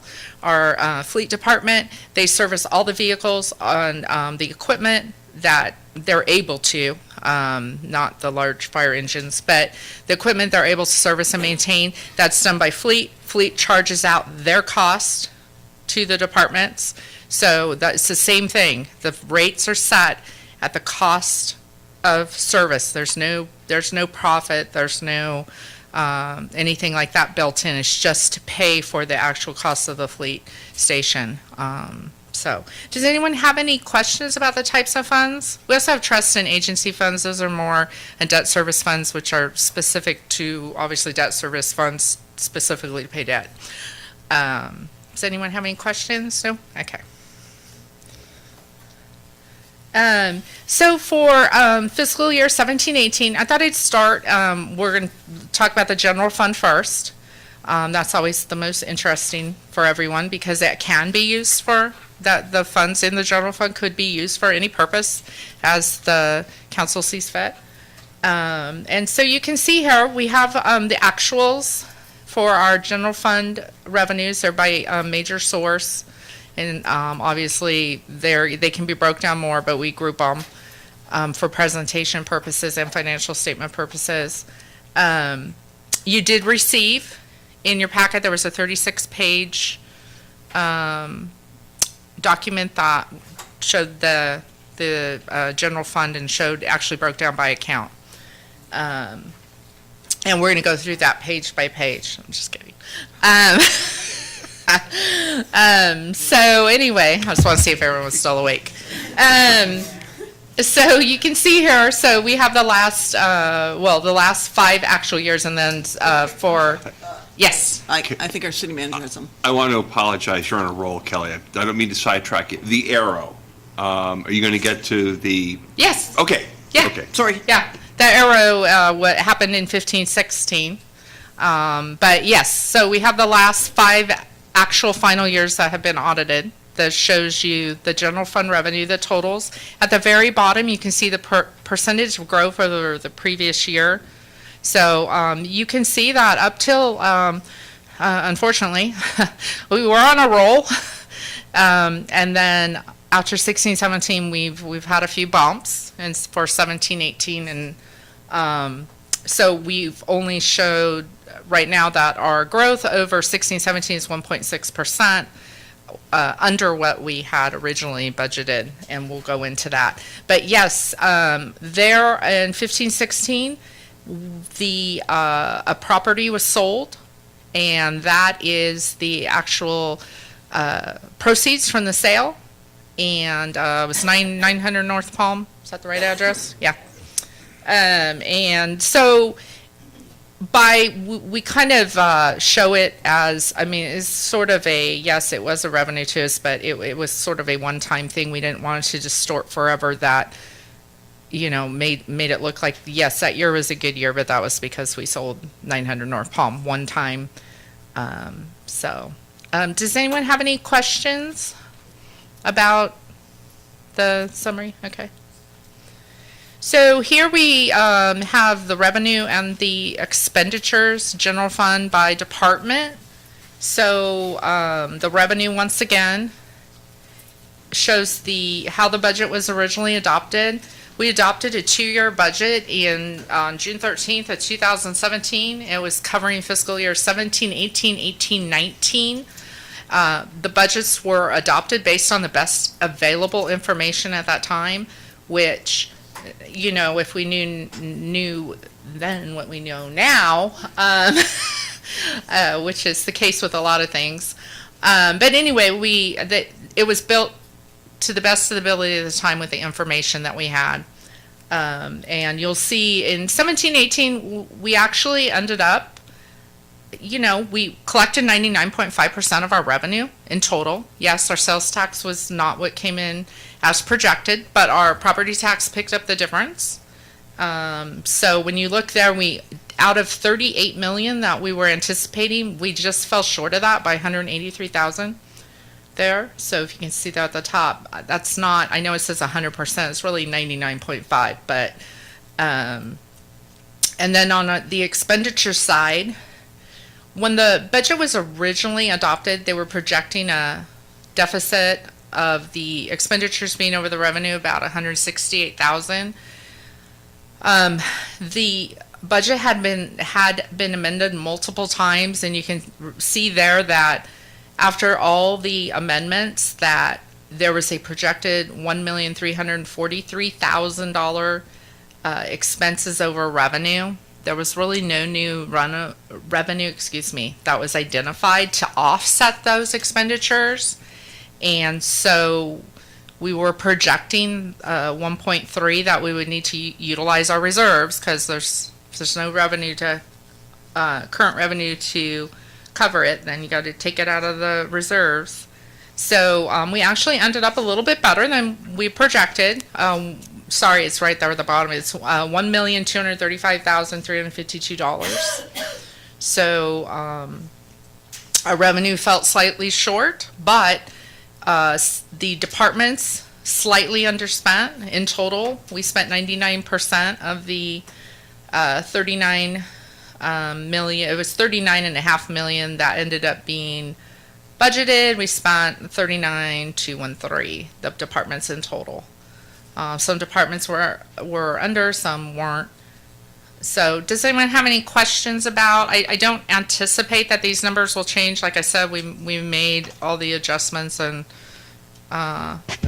journals. I have a question. Yes. On the increase in property tax that we experienced, is that associated with the RPTTF? Yes, some of it is, but also when we, and this happens every year, when we develop our budget, we don't have the final assessment roll from the county until after the budgets are adopted. So we do it based on the best information we have and historical data. And at that time, they had, they anticipated an increase, but not quite the increase that we received. And then the RPTTF, that's the leftover of the tax increment from the successor agencies. After all the successor agencies submit their ROPs, their obligations, and they're approved, then we get to share in what's left. So it's kind of it's hard to estimate, because it might get a little easier because now that nobody can add anything to their ROPs, so we kind of have an idea of what each successor agency in our area, because we're by group, we might have a little better luck, but it's at that point in time we weren't sure. But yes, it definitely helped. So, and you can see our sales tax fell short by 7%. The budget had built in a 5% increase over the actual from the previous year, and we did not even hit the 5%. We actually were, I think, 2.44 under. Does anybody else have any questions? So, for 17-18, for the general fund, we will reduce our reserves by the $1,235,000 at this time. Here's some sales tax information. Sorry if it's kind of small, but there are printout. Like I said, I've printed them out of the bag. But sales tax is always a big issue, and it is a very volatile revenue. And you can see here that 16-17 was yes, a great year for us. And unfortunately, when we estimated the budget, we estimated off that amount, and we did not achieve. We came in 2.44% less in 17-18 than what we achieved in 16-17. I do want to say that in May of 18, that the California Department of Taxes, Fee, and Administration, used to be the old franchise, or the old BOE, Board of Equalization, they've changed their name and just to make it even a more complicated acronym.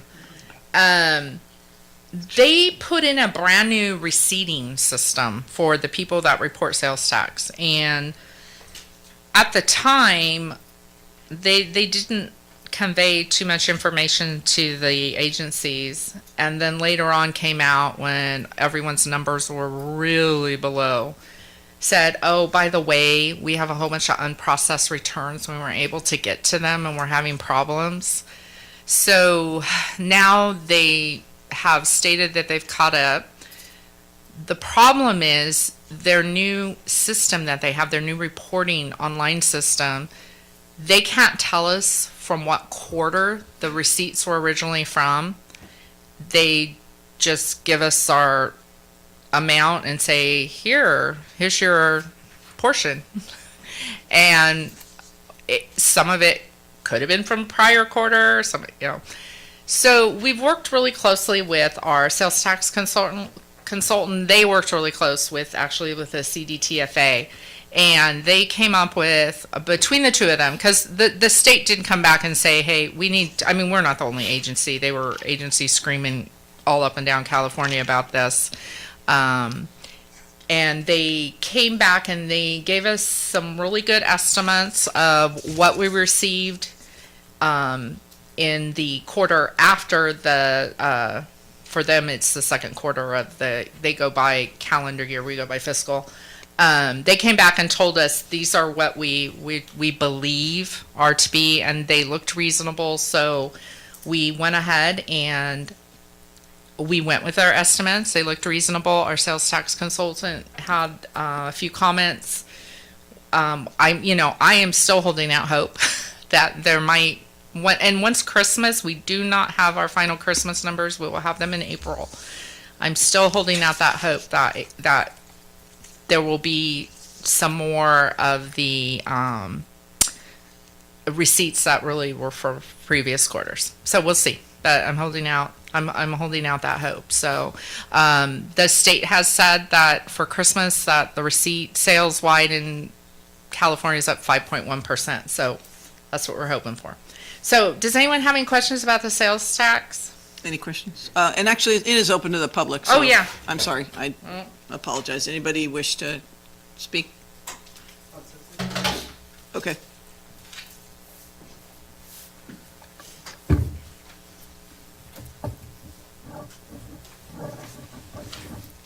So regarding the sales tax, I've spoke on this several times. We see there's a couple issues with not meeting projections, and I would call them mistakes until they were identified and adjustments hadn't been made.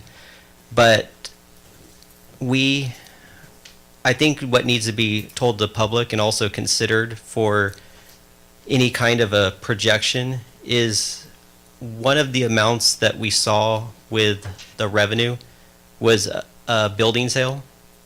So that was in there. And then also we had a sales tax reporting where we had one-time funds that were added on there that really jumped it up. And that would mess up all your projections or your estimates going forward too. But I would like to know how we got some of the information. So I was told, and I don't know if it was in any kind of news article or if it's just in my emails, but I was told that Turlock is a sales tax rock star. Okay, and that's a quote, by the way. Turlock is a sales tax rock star. And I'm not seeing it here, and I'd like to know where that comes from. Also, I had seen the former mayor say that Turlock has, I believe, 11% of the county population. and I believe we collected 15% of the county's sales tax revenue. So I don't know, maybe that's where the rock star came from, like we just did more than our population. But maybe, our finance director, city manager, someone can clarify, is that a metric to gauge any kind of a achievement projection? Because if I were to take that and I were just to say with myself, one person, if I brought in $3,000, right? And it'd be like, wow, you brought in 3 times the amount, like a 1-to-3 ratio. But I have $5,000 in bills. I wouldn't be a rock star then, right? If I had a family of 4 living in a household and they brought in $4,000 and they only had $2,000 in bills, that seems pretty good. So where are these metrics coming from? I have not seen these in any kind of budgetary analysis of anyone else in a professional field of putting per capita to dollars received. And that happened also from our former mayor. He also used that with the revenue, with the reserves. So he said we had so many dollars per person. And that is just not a way to gauge your success or a health of a fund. So I would like to know where we got the rock star comment from. I would like to know how all along through the last year and a half of questioning that we were told we were doing good. And regarding the State Franchise Tax Board reporting, so I just heard here as well, so it confirms, but the city of Turlock has a paid consultant, right? Yes. Okay.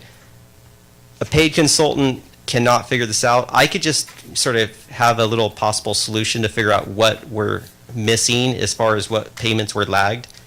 It's just like any kind of spreadsheet, but you basically mesh what you've had and what you don't have, and then you do it again, and you can pretty much identify what kind of numbers you're missing. And according to the city of Turlock, on the council goals and on the mayor council goals and policy implementation plan, one of the duties of the economic development staff was to go around to the top 25 sales tax contributors and be able to get, I guess, maybe sort of a voluntary or at least an indication report of how we're doing. So if we have the top 25 sales tax collectors or contributors and we have a relation with them, how are we not able to tell what lagged payments or what kind of an indicator we're going to be off of months and months and months and rolling? So this adjustment by how things were reported, I guess happened, when did it exactly happen? The change of sales tax reporting? May of 18. Okay, May of 18. So I can't believe with the sales tax consultant that they wouldn't know this. And why was this not brought before council? That seems like a pretty big deal if you don't know how much money you're bringing in, and it's a question to this day. I mean, so if someone could clarify the sales tax, that's what I think a lot of us are here for, because we're not replenishing our reserves. So if we could get some information on that, I'd appreciate it. Thanks. And Mr. Franson, I'm sure some of the questions will take a little research, but is there anything that you have specific to this? Yeah, I think that one of the things that Mr. Franson did say, and I think where that comes from, is the per capita portion of the sales tax that the city of Turlock captures. We are, compared to our neighbors, we grab a bigger chunk. And the sales tax consultant did work very closely with the California Department of Tax Fee Administration and provide us with a lot of detailed information about what filers we were missing, how much those should be. And so we do have that information, and sales tax information is confidential, meaning that we cannot reveal, how much somebody ABC, whoever gives us. But we are able to look at the information, and we were able to determine how much to the best of the ability. And then the consultant did a really good job, and they worked hard on it. Mr. Lutton? Yeah, just a quick question, and I want to be clear, Kelly. Our consultant provides services to other jurisdictions, correct? Correct. And they and their colleagues are having the same issues with jurisdictions elsewhere in the state. This is not particular to Turlock. It's not particular to our consultant. Am I correct? Correct. It's a statewide issue. And their projections are based on the data that they get from the state. Correct. Okay. The confidential data, they receive that from the state and it's transmitted to us. Okay. Are they able to, do they know more than we do? Does the consultant have more access? Or is that confidentiality, that comes right down before the information gets to the consultant? We have all the information. We sign a agreement that we will keep it confidential or we lose our rights to it as a local jurisdiction. Okay. So we have agreed to that. And, but we are able to see all the adjustments, everything. And the situation with the data, is this kind of a growing pain associated with the migration to a new system, or will this be a chronic condition moving forward that we're going to have to learn to correct for and overcome? I believe that I believe it's just a growing pain with them and their new system, and they said they had unprocessed returns. Not that they were having difficulty with the returns they were able to process, just that there were these that were not processed for the quarter, so everybody was missing payments. So we can see a time in the future where we will have more timely, more complete results, and this issue will no longer be an issue. Okay, thank you. Councilmember Ariano? Are these reports generated quarterly, every month? Do we know, do we have, what are the timeframes that you receive, like the tax dollars information? So if we know we're in October and we're leading into the, December, and then how long does it take to collect? Correct. Yes, a good question. The way that we are given our sales tax advances is based off from the quarter before in the previous year. That's how we are given advances, and then they call them true ups. And for instance, we're not getting our true up for Christmas, so quarter end December 31st. We have not received that yet, and that's what's coming in April. Yes, we have advances, but those advances are based on the Christmas before. So we are anticipating, a growth of, hopefully we will see what they say that the state saw, which was about a 5.1% increase. So we'll know in April, and then we will come back to council with that number. And we do get they're behind, but that's how the information comes out from the state. And then once we get the information, we have a non-confidential 2-page sales tax report that we put out on the website that shows how City of Turlock did and over the last quarter of the year before. So how would you budget for that? Because you don't know what you're getting ever, right? It's a lot on what we know is going on in the community, what we see, if we have businesses that are expanding, if we know that a new retailer's coming. Do we think that retailer is going to bring in new business, or does this just mean that instead of me going to one home goods store, I'm just going to go to the different one? Doesn't mean I'm going to spend more money, right? I'm just going to spread the wealth out. We look at all that, and we look at the places and the types of businesses where we have people that they will have to, right? If you want to buy certain things, you would not be able to walk into a storefront here in Turlock and get them. We are constantly seeking out those retailers to come to Turlock. Come here so everybody can buy here and not, drive down the road. So we are very, that's what Miss Pett spends a lot of her time doing. Mr. Lawson? Another quick question for Kelly. We've had some discussion here about the factors in our sales tax revenue. and that there is, for the lack of a better phrase, a certain constant level of activity, the things we have to go by every day.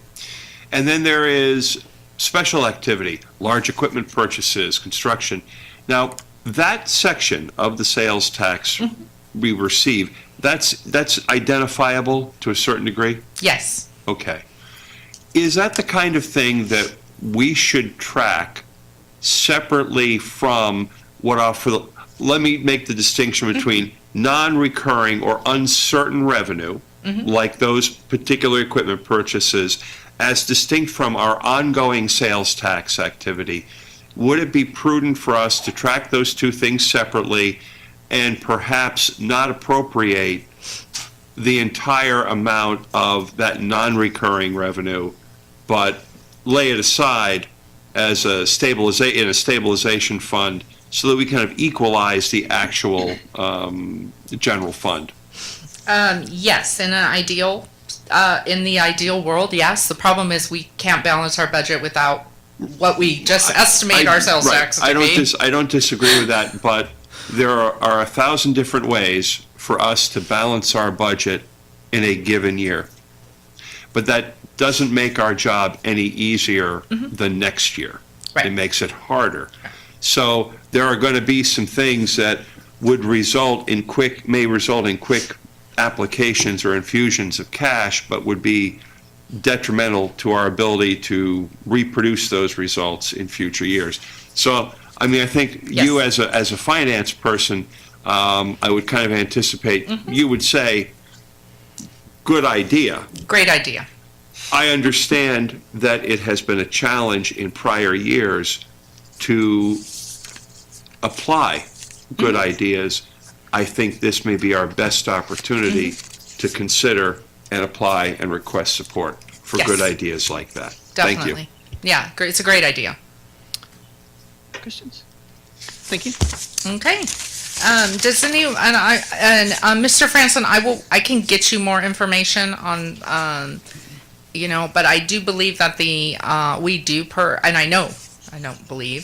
per capita, we are, if you want to call it the rock star of Stanislaus County, but we are per capita, but that doesn't necessarily, unfortunately, equate to that we're always gonna, our growth from, if you look at 16 to 16, 17 was a wonderful year. And, we look at that and we know that a lot of that was use tax and that was large equipment that was bought. And, like I said, if we knew then what we know now, but it's a great idea to look at those, especially those use taxes, and be able to not have to use them on day to day and set them aside for rainy day. Yeah. Yes, of course. So on the sales tax, I just want to read on one of the last quarterly reports we had. So it's not even using a dollar amount number. It goes on the percentage of change. So countywide, it was 24.3%. So these would probably have included those adjustments of the lagged payments. So the county, 24.3% increase. Then we have the unincorporated, 26.6. Then we have Houston at a negative 0.4%. Then we have Modesto, 19.3%. They're a matured economy and commerce development. Then we have Turlock at 19.9%. Then we have, it just jumps up to, we have Riverbank at 35.3%. Waterford, 34.2%. Patterson, 31.4%. Oakdale, 34.4%. Newman, 36.8%. Ceres, 36%. Not mentioning dollars, but that would be a trend. And on the last quarterly reports, it's the same thing. Turlock ends up showing up, and these are going to be convoluted as well, because it looks like everyone shows a minus amount on the one just before that. But Turlock at minus 14.5%, but then there's some that are 5.6% increase, Houston. Then you have a minus 6.4%, which would be much better than Turlock. Minus 5.2%, Modesto. You go to the other one, Turlock, minus 4.3%. Then you have Houston, 13.6%, Waterford, plus 5.8%, Unincorporated, plus 6.8%, Ceres, plus 4%. I mean, I can keep going on. So it doesn't matter about the dollar amounts or the per capita per revenue collected, because we're the ones here facing insolvency. I mean, we just got to get this out of our head that this rock star, great, we're doing great, we're not doing great. I mean, I can cut it several different ways. And I just want that to be the reality. We have to go by these numbers comparatively. So if we have 11% of the population and we brought in 15% of the sales tax collected, well, I'm sure there's small towns in the county that barely bring in any additional money. I mean, well, and even Houston seems like they do better by percent increase lately, but there's not much there. There's one downtown street or something. So clearly they're going to have a population that could not bring in the revenue. It only takes a few small populations like that to not do that. So while we have a 4% increase in, if you use this metric, which I hate doing, it's not even a real metric, people per dollars, there's other places like Oakdale that probably have much higher than we do, or Riverbank. And so we need to look at all those other cities before we start saying that. And that's my whole point. We need to analyze the trends too, because these are going to keep going on.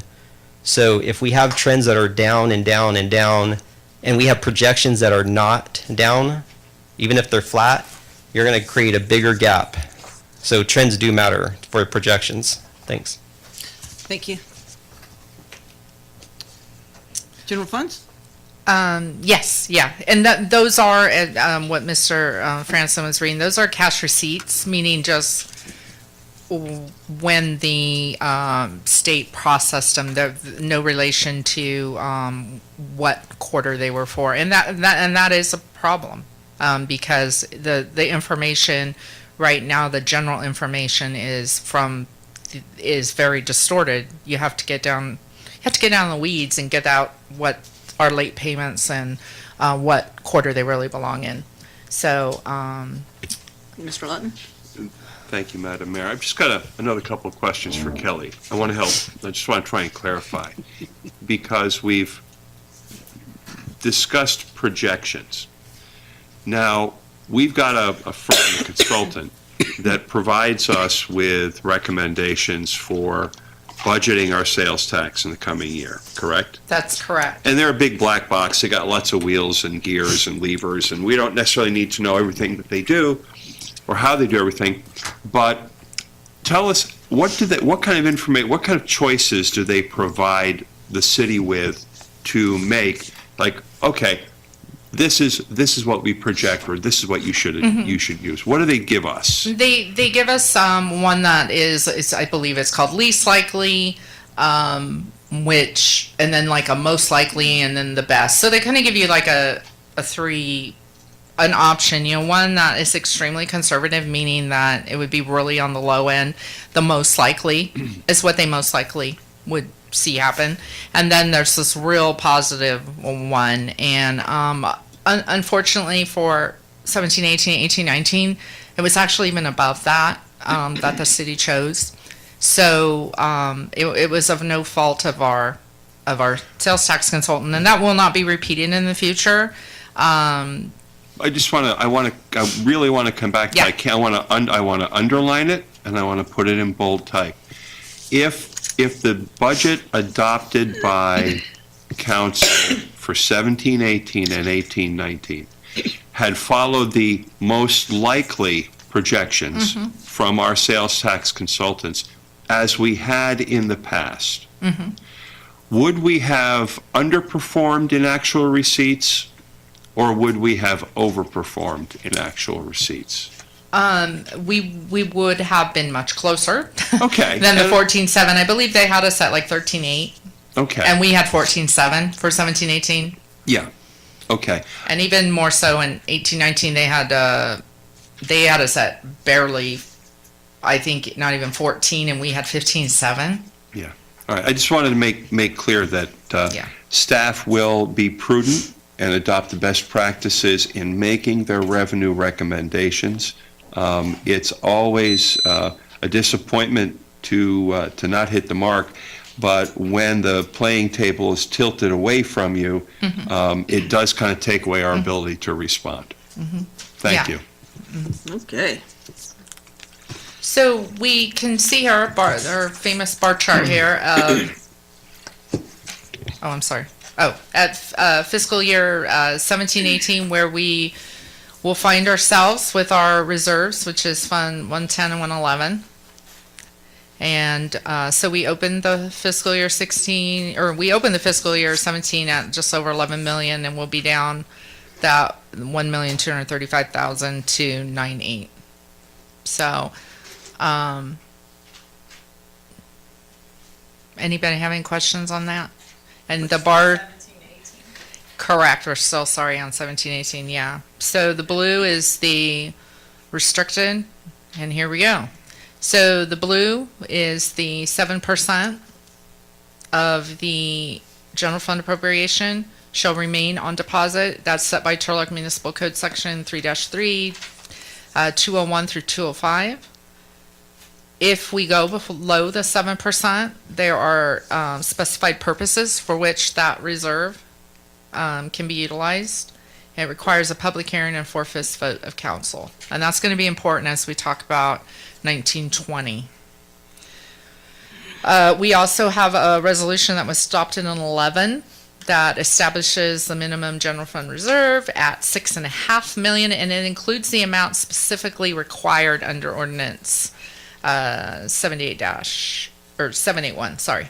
So you can see there on the bar chart, the blue is basically the 7, the orange is our reserve up to 6.5, and then our kind of yellowish is what we have that is over and above, if you want to call it unallocated, unreserved. So at the end of 17-18, we had about 3.3 million that was in the unassigned, unallocated. So does anyone else have any questions about the general fund? Because then we're going to move to the other funds and their fund balances at 6/30/18.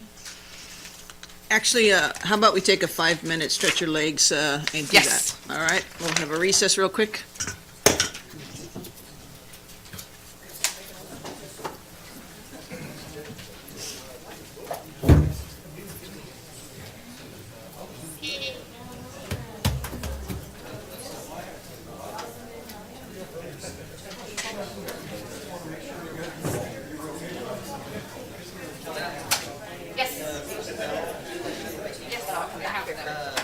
Would that be something that we bring up right here before?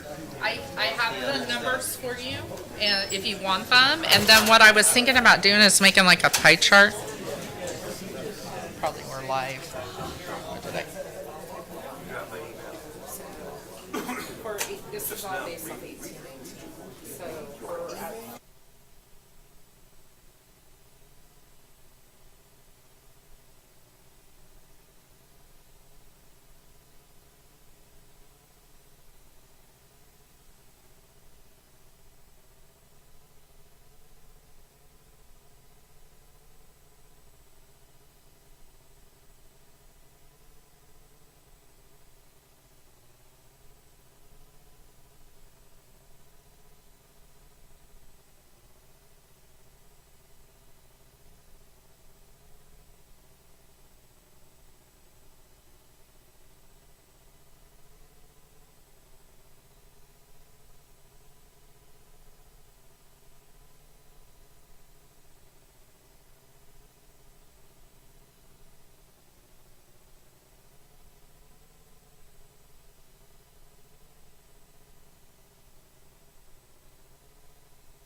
New policy. All right, we're going to call this back to order.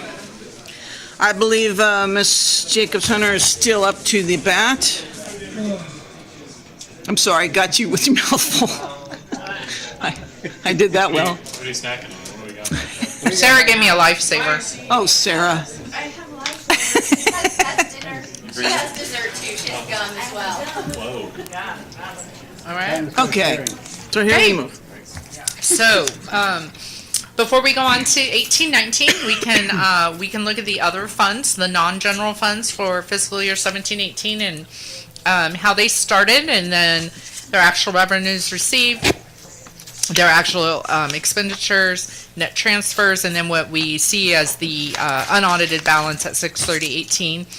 110 and 111 those are our two general funds, and you'll see, if you add those numbers together, they total back to the 98 that we right there, 98,45719. The only other funds on here that we do consider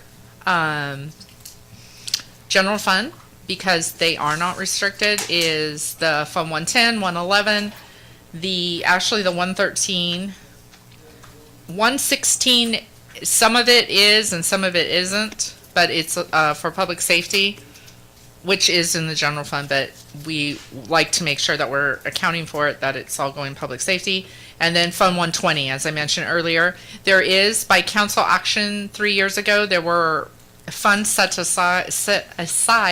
We have $489,000 reserved in 120 to replace the Pedretti Park lighting, and that is a revenue generator for us. So I know those lights need to be replaced, and I believe we'll be speccing that project out and getting that done. So of that little over $1 million, 489 of that is for the Pedretti Park lighting.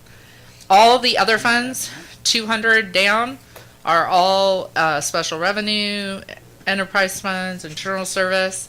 I have two funds highlighted because they are of concern, and the first one is Fund 216, and the part that is of a concern is the LTF streets portion of that.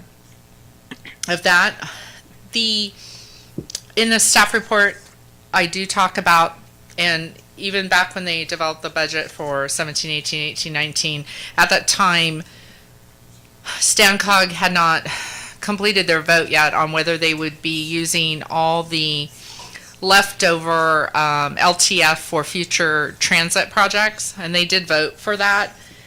In the past, all the remaining LTF went to streets once everyone's transit claims were fulfilled. So transit, as we always said, came off the top. Well, now transit comes off the top and the remainder goes into for future transit growth. So we do need to, the LTF streets portion that historically here at the city, we had always used that to pay for the traffic signal electricity.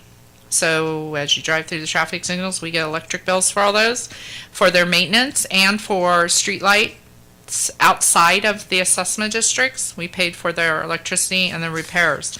We now have a gap because we will not receive any more LTF streets apportionment.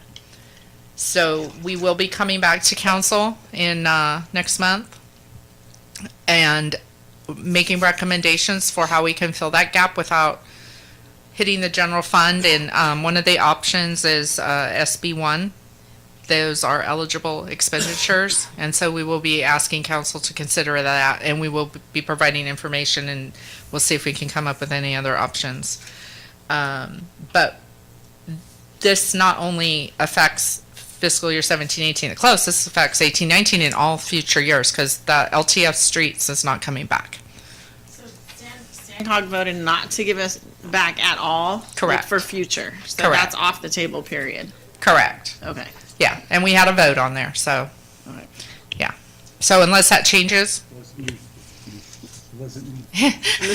Okay, yeah, the Councilmember Scare is absolutely correct. It wasn't him. And I will say on the Management and Finance Committee, I've certainly, as your city manager, raised with my colleagues the notion of going back and revisiting that vote.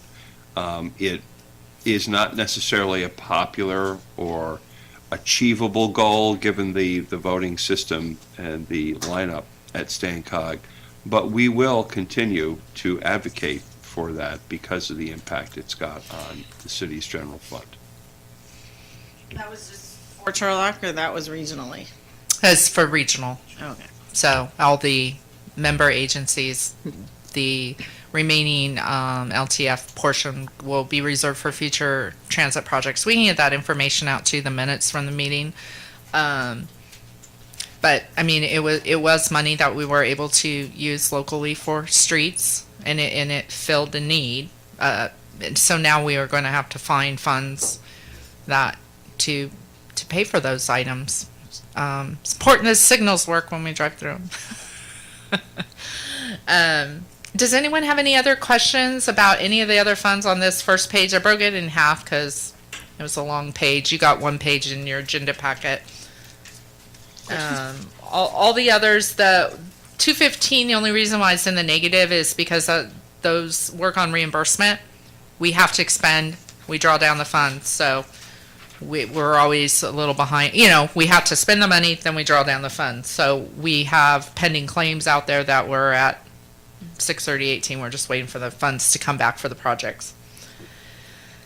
This is the second page, and the other fund that is highlighted is our engineering fund, which I believe everybody is aware of. And at 6/30/18 is a little over 2.5 million, that deficit. And as we talk about 18/19, we'll talk about it a little bit more, and then it will be very important in 19/20 that we come up with a strategy to stop that bleeding and look at a way to reduce that. Other than that, all the other funds are per how they were budgeted. They and actually the engineering fund and fund 216 were adopted with a negative fund balance, so it wasn't that they didn't perform to budget. It's just unfortunately they were budgeted with a negative fund balance. Does anyone have any questions? No? Okay. Engineering Yes. fund that we say the negative 2,552,000. Those are fees yet collected, or is that that's it? No, yeah. Unfortunately, that would be great. Yeah. No, that is a deficit in the engineering fund. Future development can't pay for past development, and I'm sure you're aware of that. So these are expenditures that occurred in the engineering fund, and there needs to be a way to obviously close that. Yeah, and I'm going to do a bad job of explaining, but I'm going to try and be as thorough as I possibly can, and I'm going to depend on Mr. Bray to jump in. You can stay. It's like if I'm heading for the guardrails, grab the wheel. The engineering fund has three different types of expenditures to it. One type is project-based, and it would be for engineering on jobs, on street and highway jobs that are fully funded by revenue from other sources. So that pays for itself. There are another third, or another part of it, are projects where we charge a fee to developers. And we perform work. The fees are set at an amount that may not, in all cases, recover 100% of the cost of providing the service. And that's a policy decision that gets made at council in order to relieve burdens and encourage certain kinds of activity. And it's a determination made. We understand that it's going to cost $100. We're going to charge $50. Okay. And then the third grouping would be traffic engineering, which is entirely a general fund charge to the city. So you get these three different types of expenditures. And the general fund portions, including the traffic and the subsidized portion of the permit work, they had been paid for a period of time by the balance in the engineering fund. That got burned off over a period of time, and there was never a decision made, I want to say 4 years ago, probably around that. If you picked up the budget, you would have seen a negative balance in that fund that year. And it was just accepted, it was tossed off, and we moved on. These are not, I want to be clear, these are not deficits in a fund that occurred because somehow staff didn't do the right thing, or they didn't properly estimate, or they weren't generating the revenue they should have generated. This was a deferred subsidy from the general fund that was not inputted into that engineering fund as it should have been. I would never recommend to council, this council or any other body, that, well, we're just going to go into the negative. You have to recognize that revenue, because what it's done, and Kelly, correct me if I'm wrong, but you don't have to get up, only if I'm wrong, but this is a liability against your general fund. Whatever number you see for general fund, you really, in your head, should take off $2.5 million, at least from a true liquidity point of view. We might have the cash available, but there is an encumbrance in effect against that fund. And so we've got this one, we've got the LTF fund is another one where it's going to be irresponsible to come to you and have a negative fund balance when we start. We're going to have to address that. There was one other, Kelly, in the top that had a negative balance. I'm not sure, and maybe I missed what that one. Yeah, the state and local grant funded projects. That's just a cash flow. Correct. Right, those work on reimbursement. Yeah, but the transportation and the 502 fund, that's real general fund money. And that's going to be yet another hurdle for us to get over. And it was the engineering fund, that was really, those were cans kicked down the road in previous budgets. And it's not something your staff would recommend or prefer or desire.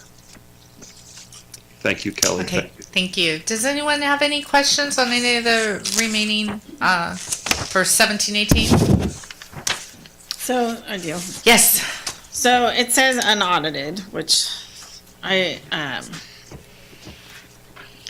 in reading, and I've only been here 28 days. Who's counting? Me. Unaudited to me, and adopting a 2-year budget, which is what you did, it's hard to manipulate things. Things go up, things go down. You can't account for, the gross national product. You're having to backtrack, which is what we're going to have to do. I see, in some of these documents that, like, fire was $500,000 over their budget in 17-18. I don't know what 18-19 looks like. Police, they weren't that far over. Those are some of the things that I saw that just kind of jumped out. I think as a citizen, using using our reserves is dipping into our savings account when we really should not be. The mandate is for $2.5 million to be in there. Was that for pursuant to the municipal code, it is 7% of the general fund appropriation. So if we just take for 17-18, where were we at? 38 million. So 7% of 38 million was for the year. So I have 18-19 because that's the most current one, and it's just it's like 3 million. So was that what was the growth between 17-18 or 17-18, 18-19? Do you have that? Well, so here we are, and as far as what our reserves. No, I'm just saying growth, and just in general. Do you know? Oh, growth in our revenue. We in general fund only grew. Here it is by 1.6%. And it was budgeted at what, 3% or 4%? Yes, at least, yeah. So we're already behind. for 17-18, but we did actually, for it being not a extreme growth, we actually ended up collecting of the revenue that was estimated in 17-18 and adopted by council. We actually ended up collecting, it's really 99.5%. It says 100% there. We just fell short by 183,000, and that was due to not because of sales tax, but due to the property tax and actually our interest and for fire, their FEMA OES overtime is always reimbursed, and so they had a lot of we actually make more than what we spend, and so that's why they were 273 over in their revenue for 17-18 was due to those reimbursements. 273. Yeah, Did you and see if that? you go back and you look, they have an overtime line number called FEMA OES overtime. You can see where they overspent there, but they receive it back. So when you net the 273,000 in increased revenue or over revenue against the 507,000 in expenses above, you're left with a gap of about, what did we say, about a little over 200,000, right? You've got to look, I guess what I'm saying is you need to look at the revenues together with the expenses. So the expenses were over 500,000 over, but the revenues were 273,000 over. So the net increased impact was about a little over 200,000. Okay. And there's a very long delay on those reimbursements, so it's really difficult. We could incur the overtime in one fiscal year and not actually receive the reimbursement until the following. They're not real prompt on reimbursing. They do reimburse, but it's very delayed. What was the reasoning behind adopting a 2-year budget? We were not doing 2-year budgets, and that started in, was it prior to 16, 17? We did one set of a 2-year budget. I think it was Roy. Yeah, I think Kind that of Roy's. there are some people that feel that it's a good planning tool. From a finance perspective, it's just more work, and we don't have good information 2.5 years ahead of time, and for people to think we do, they don't understand how our revenues work if they think that. It would be great if we could, but it's not. I mean, if it were just maybe the water fund, yeah, we can do that off rates, but we're dealing with the economy and recessions and all kinds of, and businesses coming, maybe a business leaving. So we will not be pursuing that, I do not believe. In the future, we'll be doing a 1920. Yeah, we've certainly had this discussion at the staff level, that you need to do a full-scale budget every year. It's not a bad thing to throw a marker down and say, these are the assumptions that we would make for the next year. So you're clear about what the impact will be on your decisions now, but you need to revisit, revise, adopt a new budget every year. You can't just hope that nothing's going to change in a 2-year period. So Kelly's absolutely right, and we are going to return to a more conventional approach to budgeting on an annual basis. I have some 5-year projections that we made back in 14, 15, and they're quite humorous. Like 5 years out that I wouldn't even show you but that just tells you what. Moving targets, hard to hit. No, I mean, you try your best, but it doesn't always, things don't always continue, in the California economy doesn't always continue, and natural disasters, everything affects everything. So I'm sorry, Councilmember Ariana, was that help? Okay. All right, so we will, if everyone is, with 17-18, we'll move to looking at 18-19. We are almost 7 months in, but we will take a look at the first 6 months. And I just need Jen's help. Uh-oh.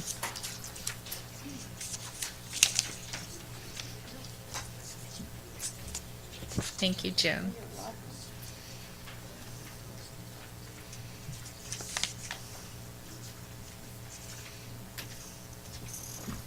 Okay, so as we stated, we adopted that 2-year budget back in June of 17, so we adopted 17-18, 18-19. At that time, it was developed on the best available information, which really wasn't, I mean, at the time it was good, but now we realize that there's a lot of changes. So we'll look at 6 months of 18, 19, and also where we think we'll be at the end of the year. Keep in mind, so we basically opened this year with, in our general fund, a little reserve, a little 9.8 million. When the budget was originally adopted, it was projected that there would be, 68,000, of, I think it got pushed below the thing, I'm sorry. It's like below the, it's below, is it 68 something? I have it right here, sorry. That's what I get for trying to fit a lot of information on one little slide. There we go, 68,855. That was basically a status quo budget, and what I mean by status quo was, it was based off service levels for 16, 17. There were no additional personnel requests. The only adjustments we made were things that we knew, retirement, healthcare costs increases.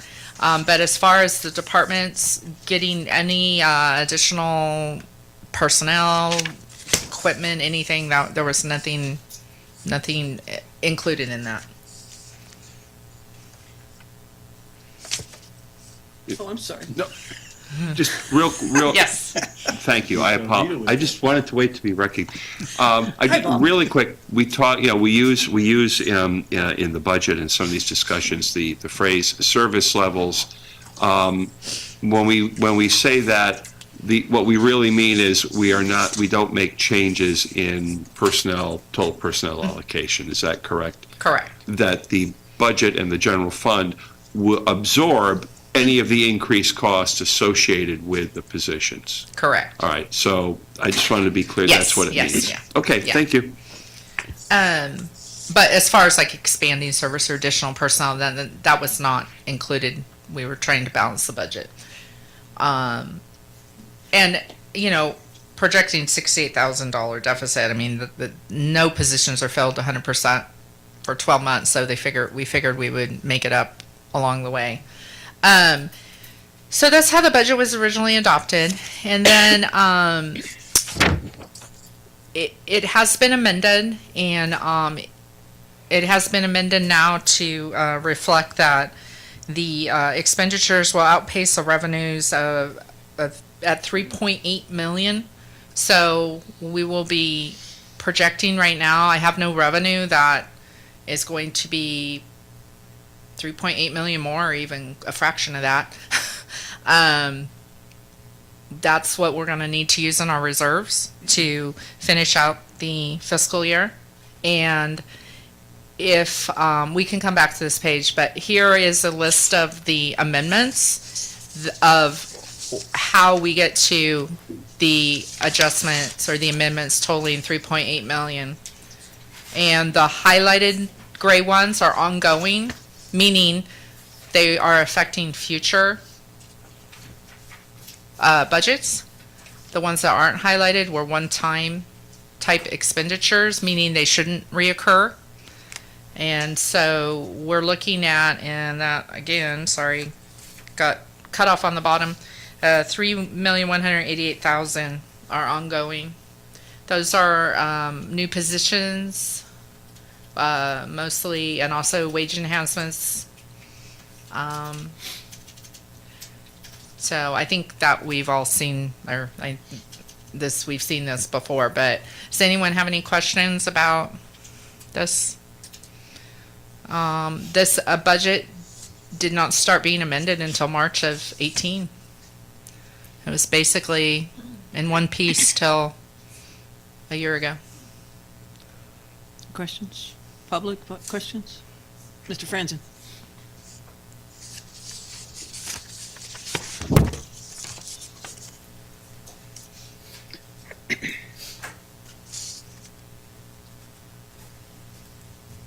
So this portion right here brings up some of the points that were mentioned earlier about how did we get here. So clearly we had the data to be able to tell that we were in trouble. And actually, our current mayor spoke vocally against, say, the first line up there, addition of 3 firefighters. And that's $335,000. That is a huge chunk of money. And just as a policy setting philosophy, I believe most people have, is you don't use reserves for ongoing expenses. I mean, you're just dead as soon as you do that, especially if you don't have a strong revenue source, which we don't have.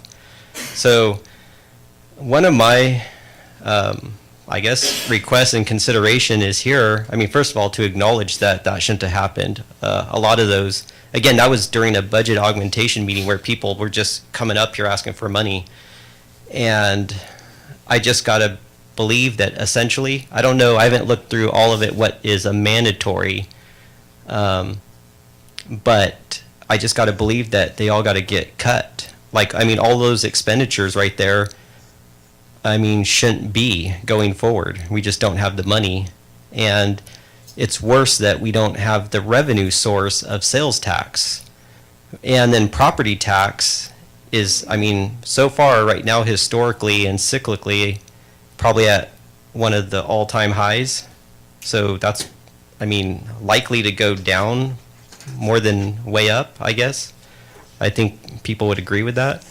So the most immediate action is to stop all ongoing continued deficit spending. That's $3 million a year. You can't use insolvency as a benchmark. 0 is not a benchmark.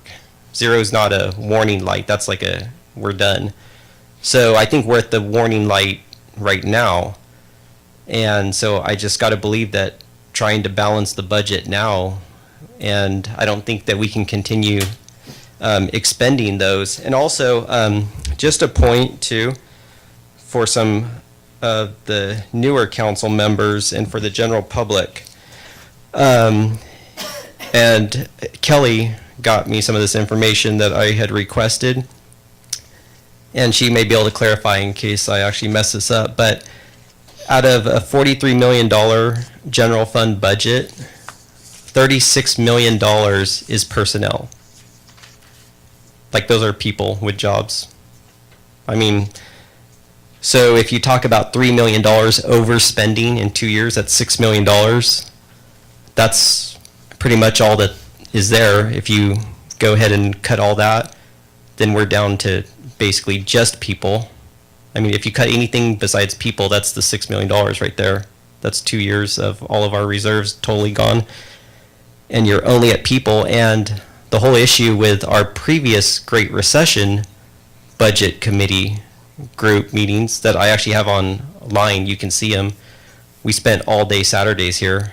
And actually, Ted Howells, I still credit him to saving Turlock because he was just the most raw, truthful person we had that was budget-minded.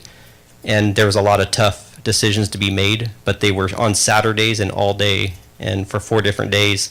And you heard people here talking about whether or not to have, like, Parks and Recreation t-shirts. And I just don't see anything around it. So again, out of the $43 million general fund budget, $36 million is people. Of that, so just so you know too, that's 235 full-time employees in the general fund. Then we have others in that are funded with enterprise funds and such.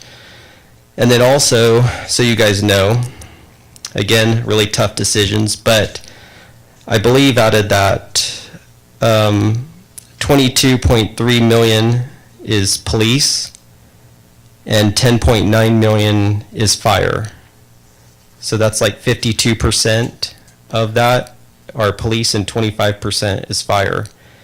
And then I believe this is where I might need clarification, but then you have the total true cost, I believe, right? So this part right here, Kelly? Yes. Is this part right here that you had done? What is that? Oh, yeah. So the 36 million in the salary and benefit, it's budgeted in 18-19 in the general fund. 55% is police, 27% fire, and the rest is the miscellaneous employees. And so are these put together then? That was their total budgets. Okay. So yeah, so 22.3 million police, 10.9 fire, 52%, 25% fire, and a majority. So also in percent wise, it would be 83% of the general fund is actual people and their costs. So wages and benefits, retirement, whatever. So just wanted to point that out, and that first line that was on that augmented budget was adding people. And our current mayor said, don't do it. We have no money and people will get laid off. She went through it before and never wanted to do it again. And that's what I see happening, just so you guys know. So again, please consider that as well. Thanks. You're welcome. Oh, you're welcome. And so when we look here, excuse me, and one thing to keep in mind, because we're talking about revenue and expenditures, is that if down the road, if you decide to reduce services or something in an area, the revenue goes away. The revenue does not stay. And I'll just give you an example. Recreation.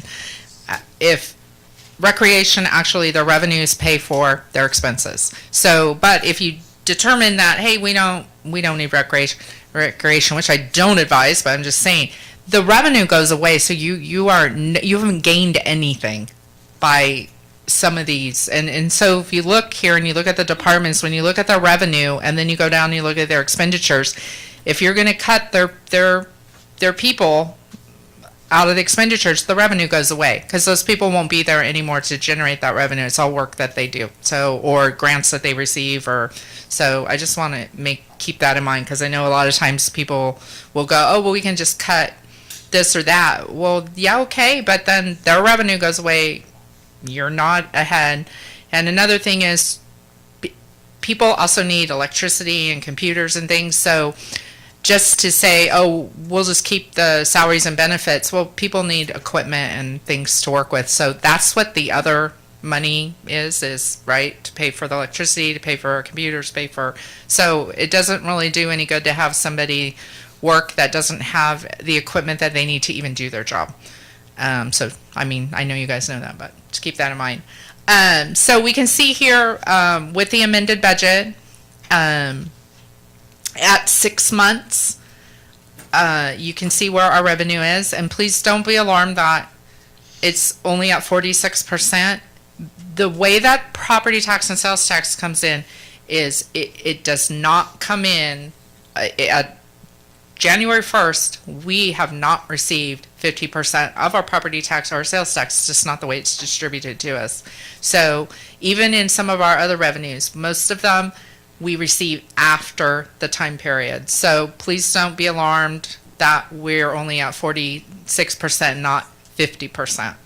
But I'm happy to answer any questions. You can see that, and I do have some suggestions for some amendments to the 1819 to the property taxes and sales tax, and that's a result of what we received so far and the assessment roll. As you can see, our PTTF, we've already received our first apportionment and we've already exceeded our estimate. So that's going to help close some of the gap of the sales tax that is underperforming. Does anybody have any questions about these? Other than that, besides sales tax and property tax, everything's coming in as estimated. Questions? Anybody? Paul, you want to come out? I have public first, yeah. The 46% figure, in comparison to previous years, is that in line with what we typically get in 6 months in? I will go back and verify, but this is very typical of what sometimes at 6 months we only have about 40% of our general fund revenues, and you know, it's just the way that they come in, and think about how you pay your property tax, right? You pay your first installment is due December 10th, and second, yes, we do receive an first property tax installment prior to usually the end of the year, but sometimes we're getting more in after that. Quick question on property tax Yes. collections. We are going to collect eventually 100% of our property tax that's due and owed to the city, right? I mean, the county we are a teeter fund county? Correct. We are in Okay. the teeter plan. So that means that if there's property taxes uncollected during the fiscal year, the county, using the shortest distance, the county makes the city whole. So we get that money in the year it's due and owing to us. It's up to the county to collect it from the property owner, and they make a fairly substantial, they apply fairly substantial interest charge to those funds. So if we've got a certain amount budgeted for property tax, if 40% or 46% materializes now, we've got a very high level of confidence that it's going to materialize 100%, if not on June 30th, but certainly during the accrual period, right? Yes, that is Okay. correct. Yeah, So that's part of in the teeter plan. It's great for the agencies that are on teeter plan. What we gave up was the county gets the if they are successful in the late stuff. But as an agency, we would rather know that we're going to get 100% of our assessment roll. Thank you. Paul, did you want to come up?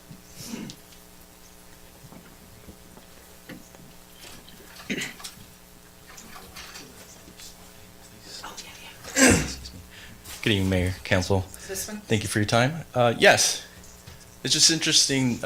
My name is Paul Arai. I am the local 2434 Firefighters Union President. And I've been catching a lot of misinformation, or I've been hearing a lot of misinformation. So if you look at the slide that Mr. Franzen was referring to, it's interesting that he points out the firefighters but doesn't speak anything about the line below it. But regardless, the addition maybe is, that word is maybe confusing him, or maybe it's taking a different tone or rhetoric. It's the 3 firefighters is not an additional. It's not extra firefighters, if you will. And I think that's the confusion that maybe the staff or the public may have, is that they believe that it's extra, and that's not the case. I apologize, I don't have a slide, but each rank, captain, engineer, and firefighter, we all have positions, right? And captain position has 15, the engineer position has 15, and the firefighter position before this only had 12. So we were doing without that position, and that was actually generating overtime.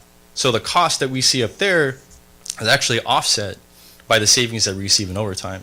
And I know it's not presented in the in this slide, but that's, you can ask, not refer to myself, but maybe if you wanted to reserve to the expertise in the fire department, either the chief or the operations chief, I'm sure he has better numbers for you. But I just wanted to clarify that little small tidbit, and I think it's being twisted or confused in a way, and so I just wanted to, I guess, clear the air on that. So, and also just for, I guess, purposes of doing business, I have 3 minutes left, but do I get repeat 5 minutes every time, or like I just wanted to be clear on that. Like, can I come back up afterwards? Sure, yeah. Or okay. I just wanted to make sure. I didn't want to use up my time. If I wanted to save that 3 minutes, I wanted to save that 3 minutes. So, okay, It's thank not you. an accrual system. No, Right. You can come back anytime. Great, thank you. Yeah, I just wanted to clarify, since I was referenced as possible misinformation. I read that. It says addition of 3 firefighters, but they were created positions that we did not have in our budget. So that money was taken out. The line below it, the reason I didn't mention that and talk about politics, that includes the addition of 4 police officers plus required equipment and 2 dispatchers. Was that not additional positions for our future plan that, I mean, we're at 70 operational police officers. Like, so were those just positions that you are not going to be able to fill up there on that line item? Those are positions. Sorry, I just want to clarify what that second position is. And if it's So the second line item is the resolution that identifies it. We had a recruitment plan that we brought forth to council, been working on for quite some time, finally got it to come to council in April of '24. You can see the difference in the timeframes there. They are added positions. They're added positions to the police department because the population of the city has grown exponentially. And in 2006, we were at 86 officers authorized. We dropped down to 78 authorized and less than 70 operational. So we were at a point of breaking. Our officers were working 6 to 7 days straight overtime, forced, 24/7. So that's what it is. It is an addition. Okay, so those firefighter positions though were, I mean, I don't know what word to use, but up here they were used as, you know, newly created, addition to firefighters, and there's a cost to it. And then also, again, just to mention the police staffing though, that we're at right now currently operational 70 police officers, 4 were just hired or sworn in. And so when you take that, we don't even have as many police officers as we had back then. So there is a difference of why I was mentioning that one. But I mean, it's an addition to the budget, addition to the staff. So I don't know what the firefighters wanted to spin on that, but that's the truth. Thanks. Okay, so, sorry. So for the general fund revenue, I had mentioned that I do have some proposed amendments, and there's actually an item after we go through the 18-19 mid-year review that I'm requesting council to consider adjusting the estimates for property tax to accurately reflect what our assessment roll was set at, and the sales tax to adjust to the current economic conditions. So this may look familiar. We looked at that with 17-18, so now 18-19 is on here. You can see the amended budget. We are currently at the $39,428,013 for all the general fund revenues, with the adjustments that I am suggesting. I would like to increase the property tax estimate by $661,100. The property tax in lieu, which that includes the RPTTF, by $336. But in light of sales tax and all the information that we have, and the best available information, that estimate needs to be reduced by $961,000. That will create a net increase of just slightly over $35,000 to the general fund revenue. That will be a projection of over what we received in 17-18. That would be about 3.9% growth overall. And here is that sales tax information with 18-19 added. We know that for July through September, we have received our advances and our cleanups, and based on all the information we received, 528,528, interesting number. That was attributable to the previous fiscal year's sales tax revenue. So why, when you see there, it says after removal, we actually received the funds in this, we received them in July through September, but we accrued them back to 17-18. After you remove that, we have seen an increase over that quarter, over the previous year's same quarter, 5.3 All the data and everything that has come out from the state regarding holiday spending, even though we do not have our final numbers, and like I said, we will be getting those first week in April, we've been told, they have said it's a 5.1% increase in spending. So based over what the actuals were in 17-18, I have projected an additional 5.1%. And for the next 2 quarters, so basically January through June, a very conservative 2%. That would bring us to an estimate for fiscal year 18-19 of $14,476,000.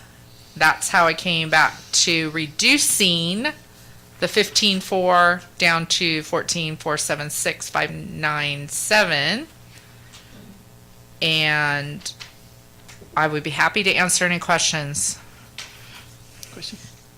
The figure that we have here with the 5.1% projections for October through December, is that on the conservative side as well for holiday earnings? Or is that just in line? That's exactly what they said, that retail sales increased statewide in California by 5.1%. The online sales were even higher than that, but I mean, like I said, I'm think that it was a good year. So, and I mean, you have to realize something, that's 5% over last Christmas, not anybody's estimate, not anybody's, previous guess. That's actually, I took it off what we actually received for Christmas of, in 17. Do we collect state or taxes from online sales?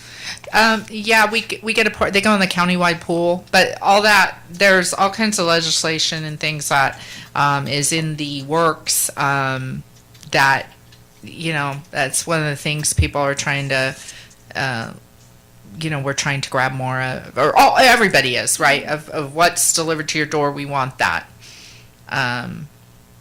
Councilmember Larson? The number, the 5.1 from the state, so that's in the past, have we aligned fairly closely to that when we were trying to assess it? Is this a normal practice to kind of assess hours based on state? I will tell you that in the past, I'm not sure that we were really, I think we were, if you look back over those previous years, right, we received way over the previous year, same quarter. We probably never even looked. But now we are obviously very concerned. So, I think that if we look at that over the previous, over 16, 17, we had a drop by over 3%, but now based on that number saying, okay, hopefully we'll get the 5.1 from the reduced amount, not taking it from the 16, 17 years. So I feel confident, and like I said, I'll be back when April comes. I'll be back with the numbers, and if not, I'll have egg on my face and I'll ask for the, and explain that. But I think the next 2 quarters are very conservative. City Manager? Yeah, and I hate to prolong the economic gymnastics, but I want to get my arms around the sales tax just a little bit more. So the 14,476, that is the projection now for the city as of, I'll make it up, as of today, for the city through June 30th, 2019, right? That's what I would like it to be. Okay, and does that reflect the proposed amendments, the proposed budget amendment that follows this item? Correct, Okay. yes. Yeah. Now, if we were to take that number and compare it to, you remember we talked about budgeting in prior years and the estimates that we got from our sales tax consultant. Do you have any sense of, if we had followed the most likely projections for 17, 18, obviously, but more importantly, 18, 19, how does this compare, the 14,476, to that most likely projection as opposed to what the council adopted? Were our consultants in this ballpark? They were in that ballpark. I'm a little bit more than them, but a couple 100,000. Yeah, we're but- closer Oh. to their projections than we are to what was adopted Oh, yeah, at the time. way closer. And if we had stuck with those projections, with that most likely projection, okay, I just want to make sure we were all right on it. Okay. Thank you, Madam I think you Mayor. got oil there. Okay. Does anyone have any other questions? Other questions? Okay. Everyone get Oh, out I'm and sorry, shop. hold on. We have a gentleman in the audience that wants to ask.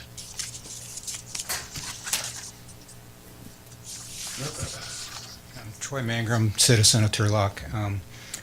I was waiting to see if this was answered, and it might not be the appropriate place, but you probably easy answer. On the engineering fund that we had a deficit on, is the current year projected to have a deficit for the current year, and is that covered in the budget, or is that still separate? For 1819? Yes. The engineering fund for 1819, due to all the vacancies that we are experiencing in the engineering fund, we are actually at the 6-month mark. Their revenues are the same as their expenses, so doing much better than previous years, fiscal years. I'm hoping at this time I don't expect that to increase at 6/30/19. I don't expect it to decrease, but I don't expect it to get bigger. I'm just learning all this stuff tonight, so the question on the prior practice is the engineering fund, City Manager, you address this engineering fund, is it always charged out to general fund projects, or are there other funds that it can be charged out, and why do we decide to undercharge the engineering if it can be charged to other places? Well, and I appreciate your asking that. It's not so much being charged to other places. Like we have a legitimate general fund obligation to certain activities like traffic and like the unrecovered portion of private permit activity. We have to make that up from the general fund. We can't recover it from the water fund or any of the other funds. So that's a true general fund and obligation, just as if it were in the Parks Department or in the Finance Department. The decision not to recover the full cost of certain engineering fund activities, it's a policy decision. You know, in California, fees cannot exceed the cost of providing a service, but there's nothing that says they have to recover the entire cost.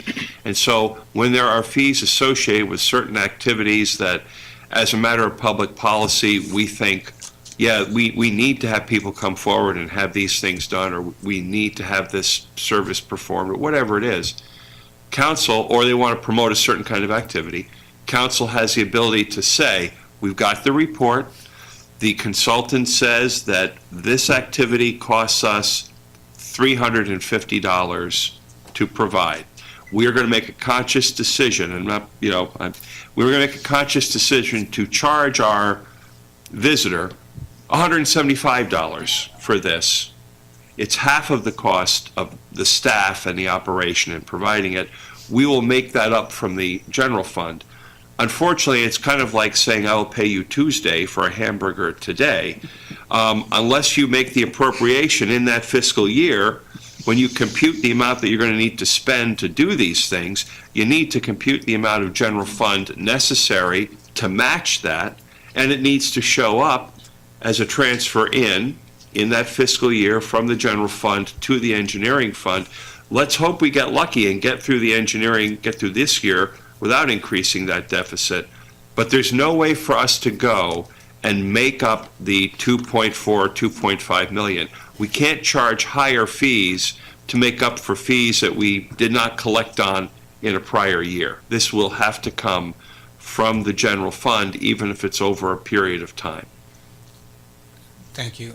So was there any influence on the decision not to bring the engineering fund up to from a negative number because you thought that you might have some positive years, or was it simply just deferring it? Well, as somebody who wasn't here, I can't definitively speak to that, but the nature, it's not as if you can go out and make more money with the general fund to make up for a prior year. Okay. That is, that's how it goes. You can't get two bites at that apple. So I just want to support what you recommend, that we look at that engineering fund, especially even current year, and say, we need to understand if it is at a deficit, that's part of the general fund budget.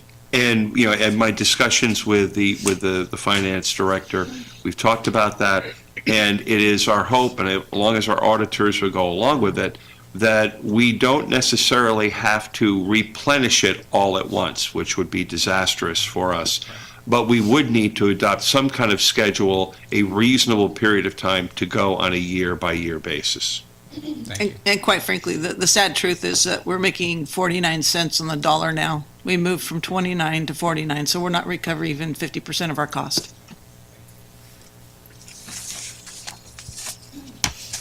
Okay, so this will bring us to, based on what and this does not reflect my recommendation for the revenue adjustments that will give us so add another 35,000 on there.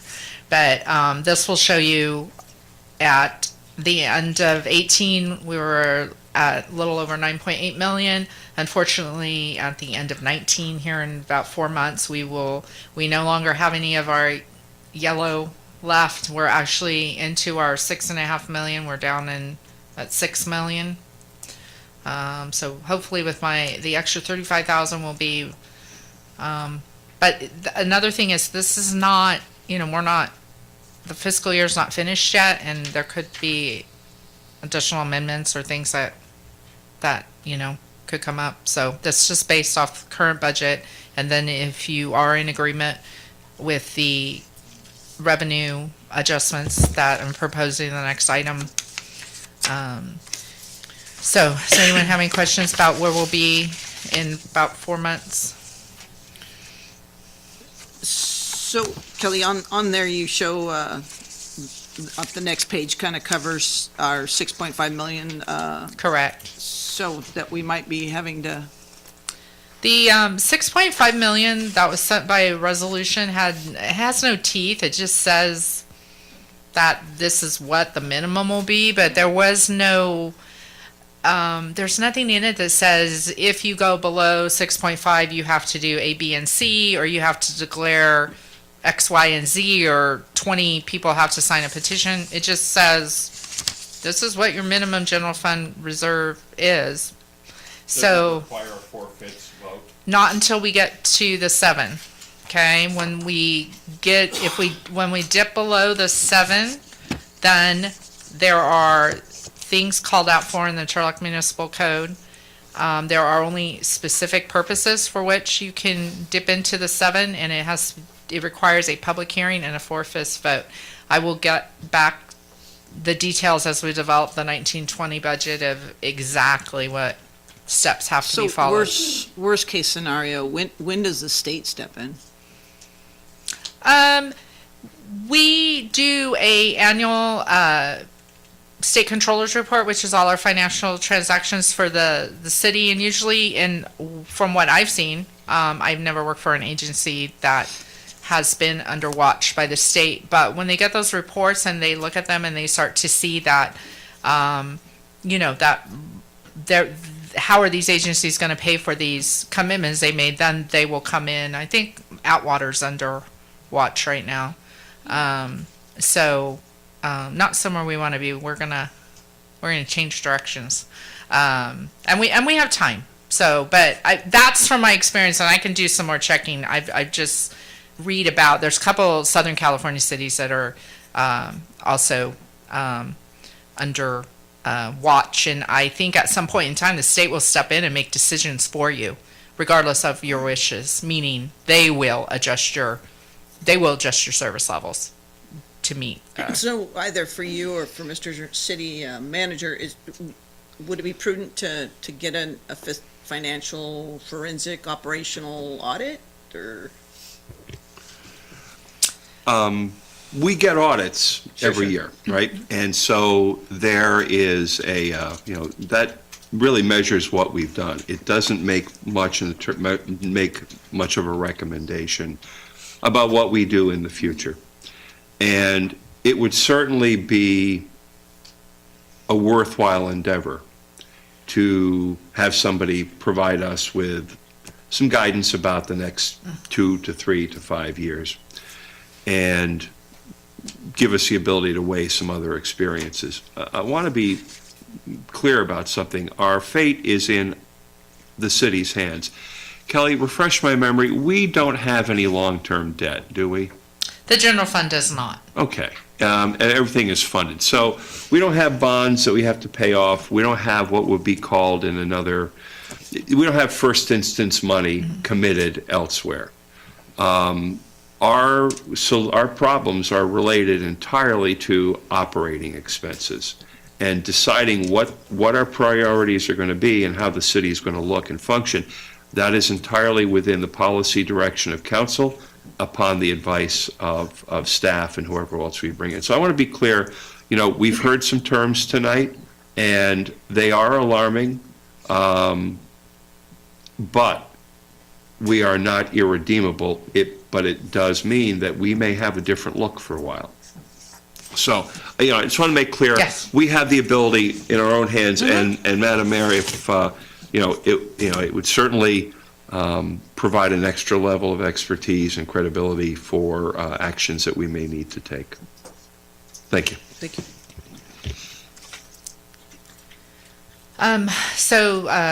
We saw the slide earlier, but so this is currently what governs the reserve.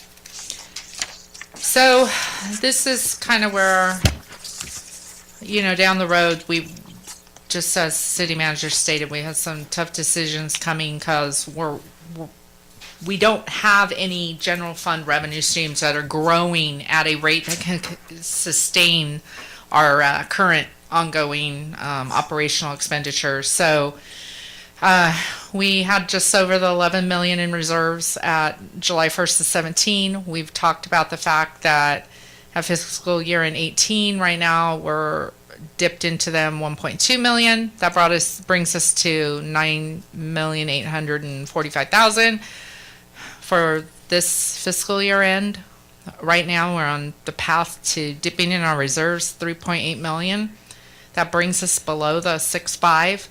Unfortunately, we know that of the amendments that have been approved in 18-19, that ongoing, and I mean, this is without any adjustments to retirement, anything, and we know those, I mean, things go up. Nothing ever goes down in price. We're 3.1 million that we'll need, and so we will fall below the 7%. When we develop our budget for 1920, unless we, we're going to have to make a plan, and, it's only, I mean, so much pie, and we're going to have to, you guys are going to have to figure out how we can divvy up the pie, and, obviously want to keep service levels to the community. The problem is, we only have to keep what we currently have and just to sustain it, we will run out at the end of sometime during 2021. We will have some revenue growth, but I mean nothing to nothing that's going to keep us, if everyone's thinking 6.5 million is a good number. Remember, when you have a $43 million general fund and you divide that over 12 months, I mean, we're, 7%, I don't even, what is that? 20 days or so? I mean, it's nothing of, when you think about, even in your own personal life, you go, wow, if something happens, I want to have 6 months of savings to get me by. Should I hit rough times? A city, I know that, and I just went to a conference about reserves, and they say not every size reserve fits every financial or every city, right? Because some cities have different, but you need to have something. And there are some cities that have a year, there's some cities that don't have any, but we definitely, I think, want to have, personally, I would like more than 7%. Right? Yes. What would be the ideal number? But unfortunately, you're talking to a finance person, so to me, we should have like 5 years, of savings. But I don't, that's what, when I went to this, I wanted to go to a workshop on that just because I am ultra conservative and I know that. And I practice what I preach, and, I believe in you plan for the unexpected but that doesn't mean that that's reality for everyone, right? And I wanted to go to a workshop on it. And there were quite a few different cities that spoke, some that had very little reserve and some that had very large reserves. And they just said, you have to you have to pick the shoe that fits you. And it obviously has to be also based on your community. What kind of service levels do they want? And we don't have any general fund debt, so it's great. So, and of course everybody talks about, and it is real, CalPERS, is out there, and they're I don't want to speak about them. They're probably listening. But anyway, CalPERS is their own, like 4 city blocks in downtown Sacramento. So they're constantly coming back to their member agencies and asking for more. So we have that looming over us. Do we have a line item that says this is much, this is like, when you do your personal budget, you're saving 10% every year, or is that even factored in the budgets that we're doing? No, we didn't. We don't. I've worked places that we have that, but yeah, no. Mr. Lutton?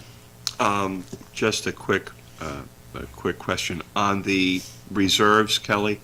Yes. So do we have there's going to be a point below which we would have a cash flow issue, sales tax coming in, property tax coming in. Mhm. Is a balance equivalent to, say, 2 months of the general fund?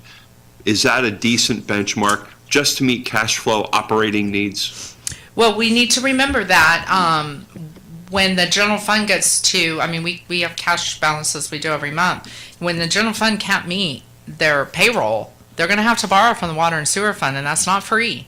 We don't get to borrow from the water and sewer fund and call it, hey, we're neighbors, But it's free. are we doing that now? No, but I mean, when that's what I'm saying, you're- to avoid that, right? Right. What do we need to avoid that? Is like a 2-month balance or? Well, we see that our payroll for the general fund's 36 million, right? For 12 months, so was that 3 million? So you got to have at least 3 million every month to. Okay, so that's just a handle on what you need as far as daily operations. Then there is then there's the hedge against uncertainty when we talk about, let's say, a big CalPERS spike. But the problem with those things, and definitely on relying on reserves, CalPERS is probably not going to be going down for a while. So when it spikes, it's really more of a plateau. Having reserve is great to meet that demand in the year, but it only buys us some time. And that's what a lot of having reserves is about is, okay, we spent the money, what have we bought with it? We bought time. And if we don't change things in that year, we're going to be we have bought nothing. We have wasted that reserve. And that's what we need. That's how we need to look at the reserve for the remainder of 18-19 and in 19-20. If we simply buy more of the same with it, we have wasted that money and that time. We're going to need some significant, in some ways, maybe fundamental changes. So Thanks, anyone in the Kelly. audience have a solution for us? Come on up. I'll take anything. Yeah. And to speak, we're charging $5 now.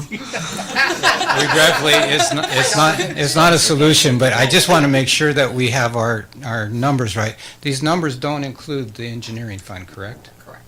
So we've already borrowed $2.8 million from the engineering fund. Yep.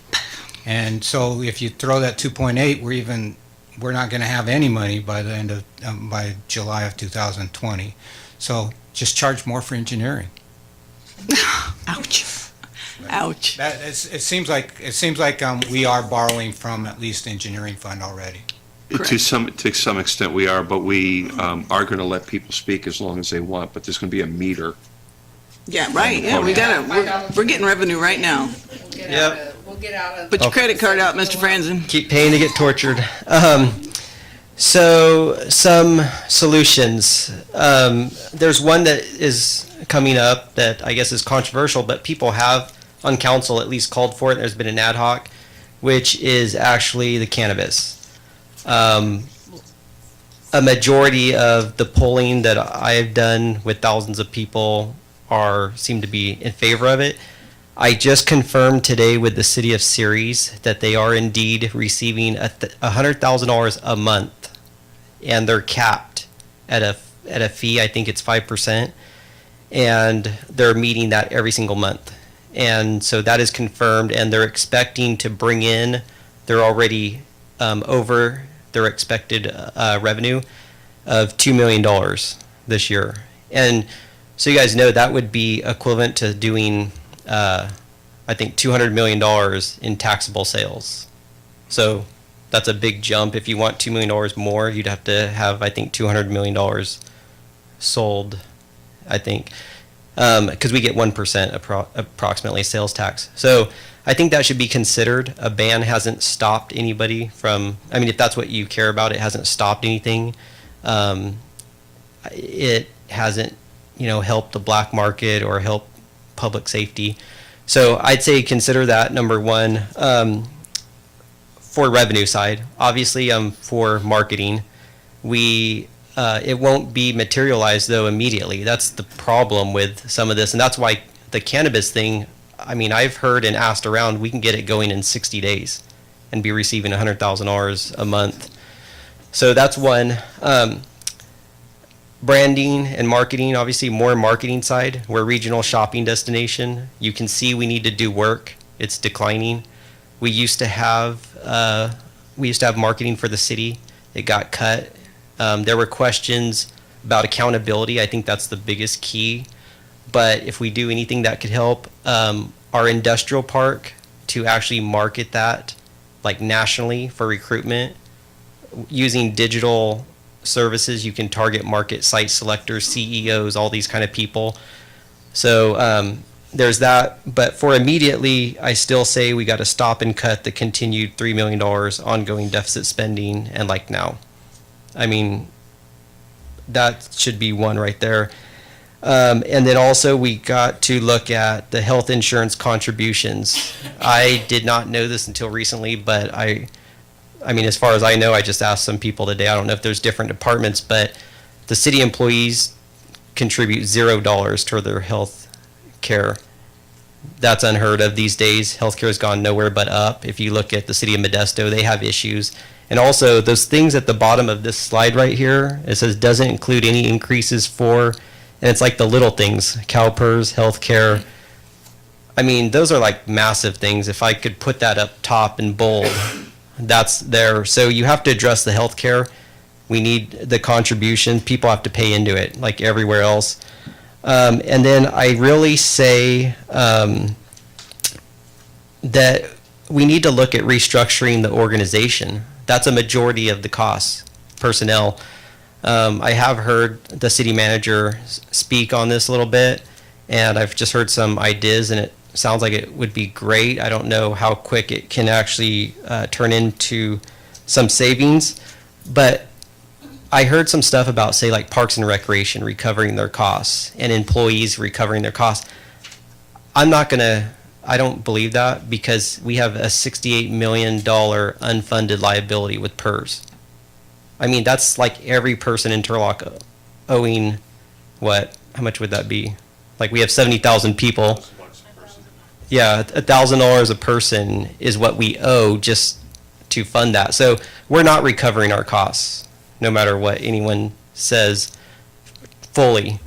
So I think we need to look at restructuring the organization, and we need positions that can, like produce, which would be cost savings. If someone can actually help get this thing going to be effective, to producing the services and efficient. But when you talk about services, we need to prioritize what levels we're at and what we want. We can't have the best for nothing. So, I mean, I don't even think we have the best, and we can't ever have the cheapest. So we're definitely not going to get the best for the cheapest. And I think that that's what the community needs to decide. You guys need to set policy on, and the organization needs to be restructured. And unfortunately, I think people probably have to be, cut, or, like services will probably have to be cut. So those were my immediate potential solutions, but I don't know. Good luck, because I think it's going to be tough. Thank you. Okay, are you concluding on the first two, and you want us to get to B, or? Yes, yeah. If that's all the questions, then the item that B is asking the council to consider a request to amend the general fund revenue line items there, as we talked about. I'm sorry. Wait, hold on. I'm sorry. Bob, did you cover yours? You had a portion here, department budget amendments. Were you covering any of that? I'm sorry. No, not at this time. All right. But I'll address some comments at You got it. at the end. Sorry, I'm sorry. Continue, please.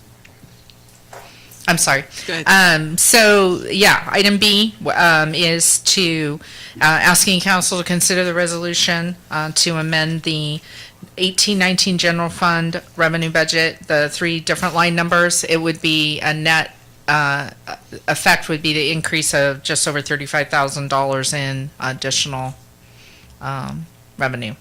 And I'd be happy to, if you have any questions or. Questions? The audit supposed to be done for 17-18, or when is that conclusion? The audit, they've come out and they've done all their field work. We are done with the general fund, and we just have a few of the other funds that there's still some adjusting entries. But the auditors are coming next week, and they'll be here for 2 weeks. Then they will, then they'll approve our financial statements. We actually prepare our own financial statements. Think there's gonna be any more surprises? Not in the general fund, no. Okay. No, and not in the engineering or Fund 216, no. Any of those other funds, no. There could be, just because we have to capitalize things and do balance sheet adjustments, but none of that's gonna be, no. The next, like I said, the big thing right now is Christmas. I'm really, hoping that in April that we'll see that we saw a good Christmas, and we'll know that in April. What was just going back, because I don't have any reference to anything. I mean, was this information in 17-18 shared that we were $1 million in arrears then? And was that prior to the budget coming out for 18-19? I mean, how did that evolve? For the, I'm sorry, the $1 million for the. It was 1.2 million. I think we were in arrears in 17-18. Is that right? The engineering one, or the one you're talking about? I don't know. Oh, you mean just that our budget Just was? on the budget in general. That was, all those amendments were brought to council, and they were presented as that these would be coming from the reserve, and that this would be the impact, and that we did not have additional revenue. And at that time, however the vote laid out, that for those, they were passed. So, and that's kind of how we came to both 17-18 and 18-19, because as you saw, they were both adopted as yeah, they were lean, but I mean, they were both adopted to balance, so. I had a really quick question, kind of going back to the engineering fund, and it's I don't want to say small problem, because 2 odd million is never a small problem. But in the context of what we're talking about, is there any other funds that are in similar structure where we we give money from our general fund to encourage them to come to buy? That's kind of the intent behind it, right? Is there other funds that are like that in our budget? Well, it might not be, and I don't want to step on your lines, but we have things like other permits that we issue.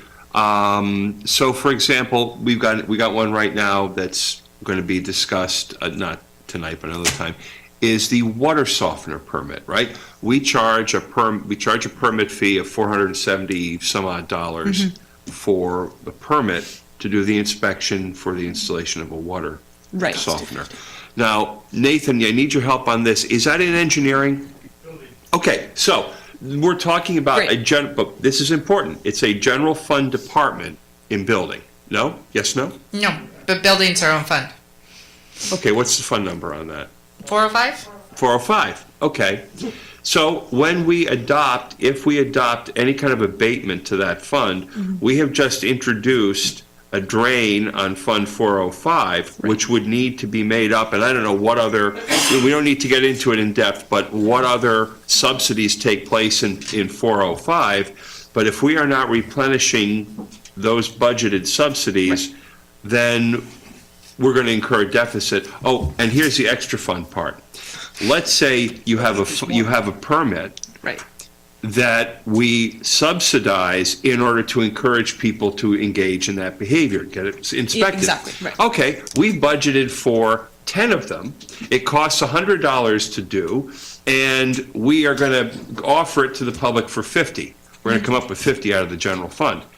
Well, it's so darn popular that 100 people show up to get these permits done. Right. We have to be very careful because that's a bigger drain unforeseen on the general fund. So we have to be, I would recommend that as a matter of policy and matter of finance, let the council proceed with great caution about expanding the subsidies that are available for services that are performed by the city, whatever they are, whether permits or any other activities. Perfect. And just to piggyback on that, I probably should have started out with this question. Is there an opportunity at a policy level to kind of earmark a certain level that those types of funds can reach in order for it's mandated that it has to come to council or it has to come to whatever entity it would need to go to, so we can at least stop the bleeding so it won't occur to get to a certain point where it's this big of a number, I guess. Like the engineering fund? Yes. Of course, yeah. I mean, the engineering fund is an anomaly. It should be taking place during the annual budget process. That should be part. And at the time when the city adopts an annual fee schedule, is to really make the decision at the policy level. Is this subsidy of general fund money, what are we buying with that? What kind of compliance, what kind of engagement are we buying with it? And is that a worthwhile decision? It's kind of like if I go to the convenience store, I can get a gallon of milk for $4.99, and I can go in my robe and slippers and just dash in and dash out. But if I drive up to Raley's or Safeway, I save $1. I make a conscious decision about whether or not to spend the money based on other factors, and that's. We're going to have to be very careful about how we spend the money and what we spend it on. As a policy, I think we need to make sure you're not going in your robe and slippers. I would recommend that the engineering be moved into the general fund. That's the normal place for engineering. Perfect. I mean, it's not that back in the heyday, building, engineering, everything, always, when they were making money, they always wanted to be on their own so they could recoup their fund balance. Well, when the tides changed, then in most agencies, the engineering fund and stuff became back into the general fund here. Just it has been sitting there. Right, and then that's kind of my intention. There's long-term and short-term things we need to be talking about, and there's things that take precedent. But I think that's something that we need to be really conscious of, and so the future councils and whoever is sitting up here doesn't get this has been bleeding for X amount of years, and now here we are. So that's my intent behind it. Yeah. Okay. I have a quick question. So on we have two assumptions here of increases in property taxes, 336 and 331, to offset the expected decrease in our sales tax. How secure are we in those assumptions? Very. When the original estimates were projected for the 1819 property tax, we did not have even the assessment roll for 1718, let alone 1819, and those assumptions were adopted. We know what the assessment roll is for 1819, and we know that we are part of the teeter fund. We know what we will receive, so very secure. The sales tax is still you know, Moving I forward. believe that adjustment down will help correct, but once we get Christmas in, we'll know more. Let's open it to the public. Anyone have any questions pertaining to the swapping of the revenue high and the sales tax low? Okay, we'll close that and bring it back. What is the will of council? Move to amend the budget? To the resolution? Yeah. Oh, yeah. Move to approve the budget. Move to accept the resolution? Yes, resolution. There we go. Seconded. We have a motion and a second on the resolution. Clerk, read the, Amending the City of Turlock fiscal year 2018-2019 general fund budget, reducing revenue account number 110-000-000-30020-001, sales tax current by $961,903, and increasing revenue account numbers 110-000-000-30010-007, property taxes in lieu, VLF, by $336,000, 110-000-000-30010-001, property taxes current secured by $331,100, and 110-000-000-30045, RPTTF distributions by $330,000. Councilmember Ariano? Yes. Councilmember Nasrati? Yes. Councilmember Larson? Yes. Councilmember Esquer? Yes. Mayor Bublak? yes. Thank you and your staff, and happy birthday to Julie for sticking it out here on your birthday. That's awesome. Yay. Appreciate it. Happy birthday. All right, on to staff updates. Administrative Services, no update. Development Services Department, no update. Fire has it in the agenda packet. Municipal Services, no update. Parks Recreation, no update. Police is in the agenda packet. City Manager, give us a cliffhanger. What's coming up next? As if there weren't enough to discuss. I want to kind of preview what we're gonna propose to do at the next couple of regular meetings, if you don't mind. Got a meeting coming up on March 12th. Now, the department heads have done an outstanding job of drafting a program catalog, which explains the different functions of each department, the impact on the public if we change our service. It really, and it's going to be, I think, especially helpful for the newer members of council, it's a way to see this entire enterprise and everything that it actually does, as opposed to looking at lines of expenditures. We're going to show the cost, and we're going to show the general fund impact of that and the full-time equivalents. And it really makes possible a lot of thinking at the department head level and at the council level about something that Mr. Franzen referred to about our organization and where responsibilities are lodged, what are the naturally occurring work groups. What we're trying to do, if you take a gallon of water, you break it down to its smallest element. It's an atom. It's an atom. Yeah, it's an atom. Yeah, I guess so. I forgot.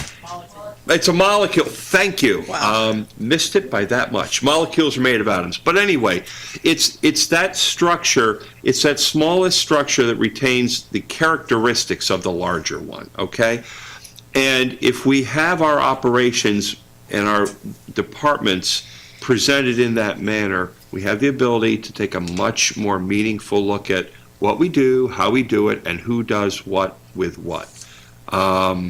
So that's a first step.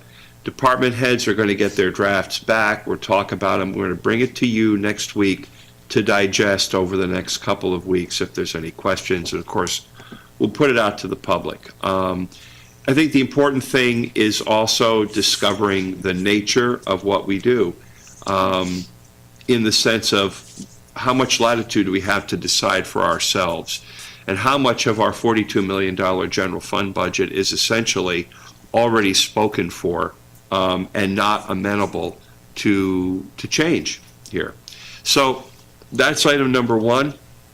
We're also going to be working on what I will refer to as technical amendments to the 18-19 budget to make sure that areas where we've overspent on a particular line or under-projected on a particular line, that we correct those things. In my discussions with department heads about the prior year's budgets, I've noticed that, well, okay, here's a line that that was overspent from the adopted budget, year 1, year 2, year 3. You always found money to make it up somewhere. Why is that? That just doesn't seem, well, we weren't encouraged to change the line. And it's like, even though you had experience with a revenue or an expense, that in reality, at the end of the year, you needed to make this one bigger and this one smaller, you didn't do it. You weren't encouraged to do it. We're going to do our best to address things like that. So what I'm saying is that is unlikely to move the needle on the 3.8. But it's going to give us a lot more clarity on what's within the 3.8. On March 26th, I'm going to expect, following discussion with department heads, to propose for council consideration financial policies, dealing with reserves, dealing with the manager's authority to move expenditure authority, what we do with non-recurring revenue and identifying what kind of non-recurring revenue it is, resource reduction strategies, and the notion of creating an audit committee comprised of a couple of members of council, city manager, finance director, in order that we get the most out of our regular annual outside audits and to get the follow through on those. And then hopefully we may have some more substantive amendments to propose on the 26th that start to look at what are we doing about the 3.8, okay? So it's going to be pretty aggressive over the next month, but there's nothing more important. I want to make sure that we, your staff, provide the council with the right tools to make good decisions that stand up to public scrutiny and put the city on the track to a structurally balanced, sustainable budget. We can do a lot of things to balance the budget in a given year, but it doesn't mean anything if we can't do that trick over and over and over again. So I'm going to be looking at the reports from the Citizens Committee. I've heard about them from a couple of sources. I'd like to see what was discussed, what was thought of at a time that might not have been, where we might not have even been in a state like this. But learn what I can from those, and not foreclose the notion of coming back to council and saying, we might need some additional outside help to look at what we can do, how we get out of here. And so some sort of either, I don't want to say forensic audit, because that really, we don't need to do that, but some kind of management analysis, some kind of consultancy that helps us get to the root of things a little more quickly. We're going to proceed as quickly as we can, but there may be some straight lines between those 2 points. And we'll take a look at what's available, see what we can use that for, and if we think we need to go further than that, that would be a request I'd come back for. Council items for future consideration? Yes. Vice Mayor? Yes, again. Last year we had the ad hoc committee for cannabis, and we worked on that for about 6 months. And I think we're ready to bring it back and figure out, what are we going to do as a council? Are we going to proceed looking into this? Or are we going to let it drop? But we need to make a decision, because the ad hoc committee consists of one person now, and this one person is not sure what he's supposed to be doing at this point, okay? Does he continue? Go get money. Does he continue researching, or does he, what does he do? So I think we need to bring it back on the agenda, as soon as possible, get it discussed and find out, make a decision, which way we're going. Fair enough. Okay. Anything else? Yeah. Got it? Anybody else? What, Oh, I'm sorry. I said, yeah. You did, but you didn't talk. I'm taking a breath. Okay. One of the things I was looking into, and I'm going to need help from city manager or staff, and I don't even know if this is feasible, but I think Turlock is growing up, and I think it's time to start looking into a possible multi-level parking structure. And I don't know if that will generate revenue or cost us money. But I'm thinking that would be something that I think I'd like to see come forward at some point. Okay. That's two. And the third one. Oh, she's not here. The Armory. I know we just had a report on it, and that's another one. We can't really do a whole lot with it until June. At least June that we know of. It's been going on for almost 2 years since I've been here. But I think we need to look at that and possible uses. I know there's some ideas, but I think we need to discuss this a little more on things that we can possibly do and ways that we can possibly use it to generate revenue as well. So those are just a few things that I'd like to see come forward at some point. Cannabis first, please. Purely on a financial basis. Yeah. Well, Just personal. Yes. You took the words right out of my mouth. I think that we really need to move quickly on cannabis, just to at least have a true discussion about it. And I would even go a step further to think that I think we could make some direction to staff now, just on the few questions that we have that have been really outlined in the ad hoc report you guys did. I have just 3 things that I think that we can get back and have a really quick turnaround. Just reach out to city managers at the city of Ceres and Riverbank to obtain information regarding the cannabis dispensary operation. Assess the impact of the operations to the community and public safety. And due to the current federal legislation regarding cannabis, conclude if the city, Riverbank, and/or Ceres has experienced any difficulty obtaining federal funding. I think those are just the 3 main questions I think we could really get a move on, and I think we can see a decision sooner rather than later. Yeah, and I think even beyond that, set a deadline as to when that's going to be brought forward. I think in our conversations, I think a month should be a reasonable amount of time. We've all had a lot of time to think about it. The data is available for us to compile. We're dragging our feet, and it's time to move. Just as a cautionary thing, we're in between having an attorney, so that's just a little of the litigation stuff. We need to make sure that we have somebody doing the legal stuff. So once we hire somebody, then we should be able to move forward with that. But I don't think that I want our city manager to be in a position to be telling us legal advice. So, I mean, it'll just put us behind a couple, until we hire the first meeting in March. Yeah, I think that whatever is recommended by the city manager to act in the most expeditious manner. If you feel that with the attorney situation being what it is, that it would be worth us waiting. I still think that as a council, we can make a decision prior to the execution from the city standpoint. Let's think for a minute what what you mean when you say make a decision. So, number 1, plates are going to be pretty full around here until at least the 26th.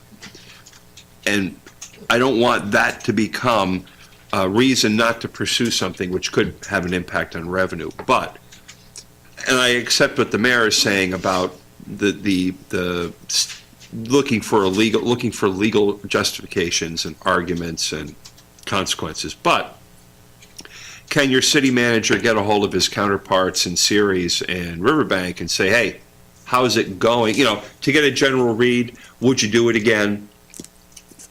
What would you avoid doing? I think it's possible to have that level of conversation, but it won't be enough. It'll give you, the opportunity to think, do we wish to pursue this further? And that's really the threshold we want to get over. You've got the report from the committee. Let's see how it's tested out in the real world. And if everything's great, then we have a platform to go, all right, we're going to get serious about specific things. But I think if that's got to wait until we at least clear the threshold of, hey, they're doing it and they're happy, or they're not, and here are the major reasons why.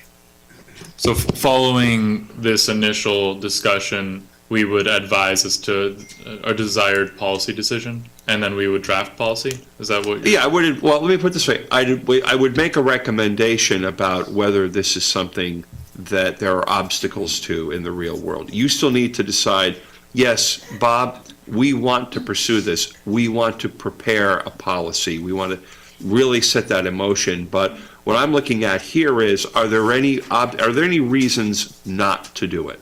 Or are there any things that we should know before we go down the policy road?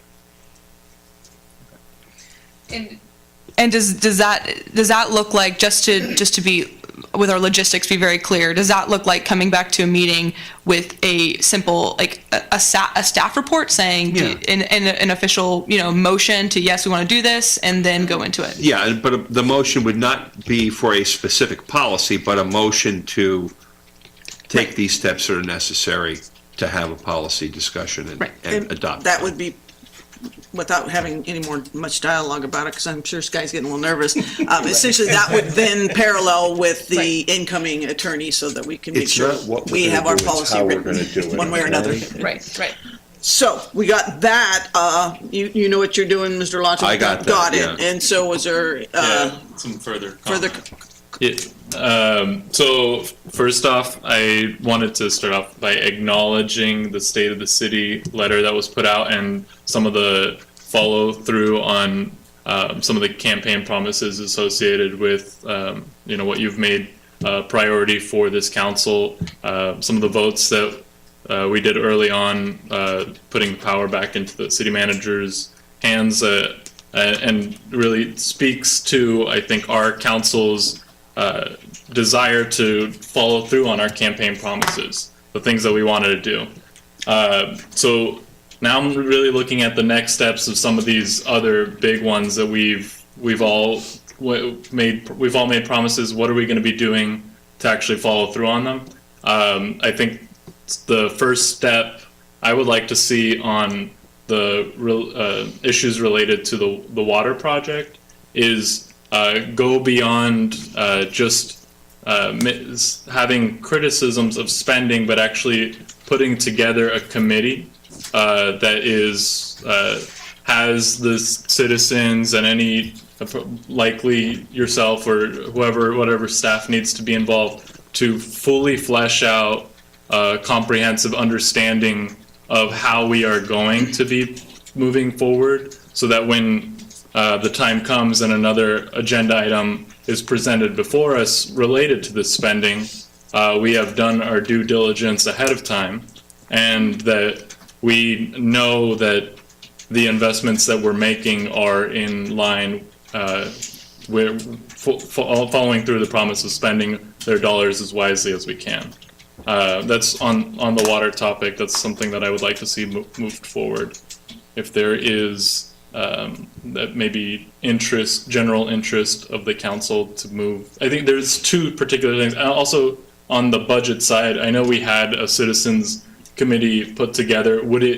Is this another thing that we should be looking at to reforming and getting the people that want to be involved?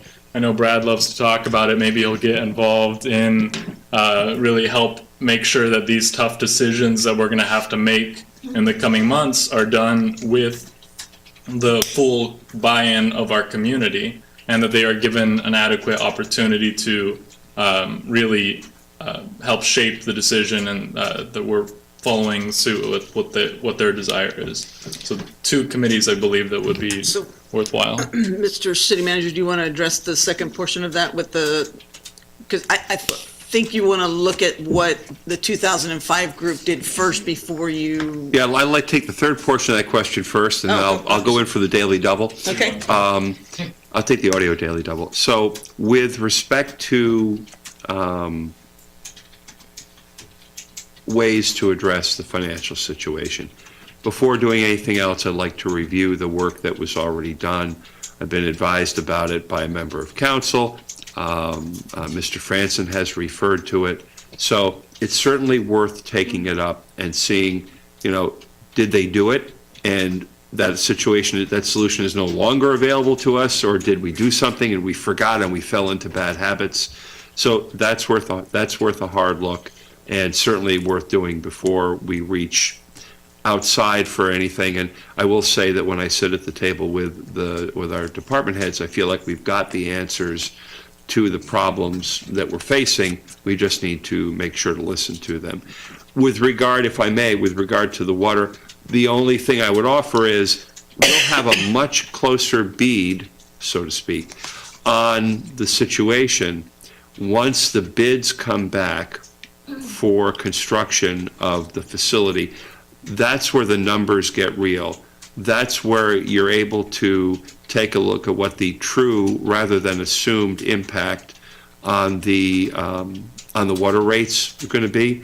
So certainly put yourself in a position to gather information, but I would suggest withholding committing to anything until you get that last bit. I think the dimensions of the project are pretty well known, both physically and metaphorically. People know what it is, or that's established. But what hasn't been established is how much external revenue, what participation, given the known price, what participation would we get from other jurisdictions? Can the participation grow beyond the 2 cities that are currently engaged? So those are all really good questions, and your desire to have this be open and inclusive is outstanding. My suggestion to you is get that handle on the real costs, so that when you talk about the issue and when you talk about the impact, you're armed with facts rather than estimates. Okay, so at this moment, you would advise we wait on the real numbers, and at that moment look to create some sort of citizen advisory committee? I would say calibrate your timing carefully. I'm just saying that if you refrain from taking any kind of action that can't be undone before the final bids are in, before we can really quantify it. We know what the project is supposed to look like. We know how many gallons. We know where the pipes are. That stuff, that's there. That's been covered before. But the notion of the real, one of the real controversies is what's the cost of this compared to other alternatives? And how effective is this compared to other alternatives? And you can't ask compared to what until you have the first thing in your hand. So I'm not trying to prevent anybody from doing anything. I'm simply saying you're going to be in the best position. Are we situated right now where we have a full understanding of the alternatives? I would I'm going to throw a lifeline out to my good friend Mr. Cook and ask him to come up. Wow. He thought he was getting Sit there away with all one. night. Yeah, the Bob show is over with. Did you Pick on the sick guy. during this one? Yeah. So, since this project was first envisioned in 1992, there's been at least 3 alternatives analysis that I'm aware of. One in 1993, one in 2009, and one in 2015. And they're detailed reports, some prepared by staff and some prepared by outside consultants, looking at a project that gets water from the Tuolumne versus other options. So trading water out of the San Joaquin, groundwater banking, doing a deal with Oakdale Irrigation District, and kind of mirrored others, and then like subsets along those. And if anybody's interested, I could provide that information and go back through. But we have gone through a number of alternatives analysis, and the last one was in 2015. And based on that analysis, the decision was made, let's go ahead with the project with TID and series on the Tuolumne. And so, you know, I feel bad because you're like, you've walked into a movie, you know, it's 2/3 of the way through, and I get that. And I think it does no harm to go back and show you where we started from, why we got to where we are today, or why the group got to where it is today.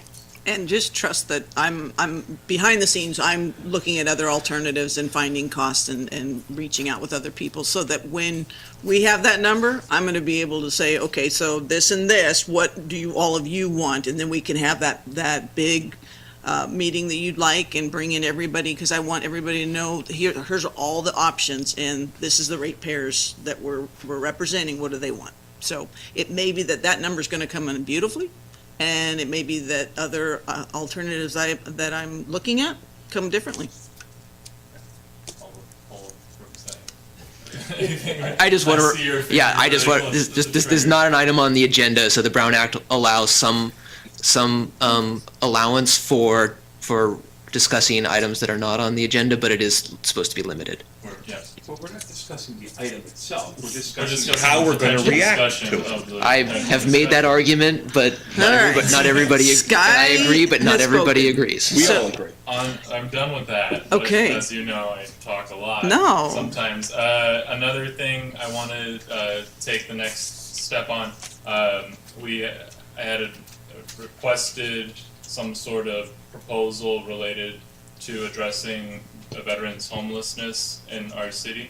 And in a recent publishing of the City Manager's Weekly, there was an indication that one of the strong things that we can do to really signal to the city and to the larger public our desire is to create alignment here at the top, here with the council.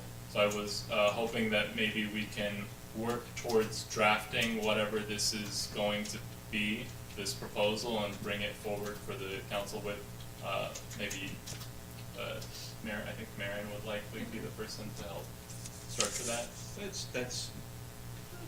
I'd certainly be happy to visit with staff. I think if that's something that we want to adopt, propose or consider a statement on, it's an important project, and I'll be happy to visit with Marion on that.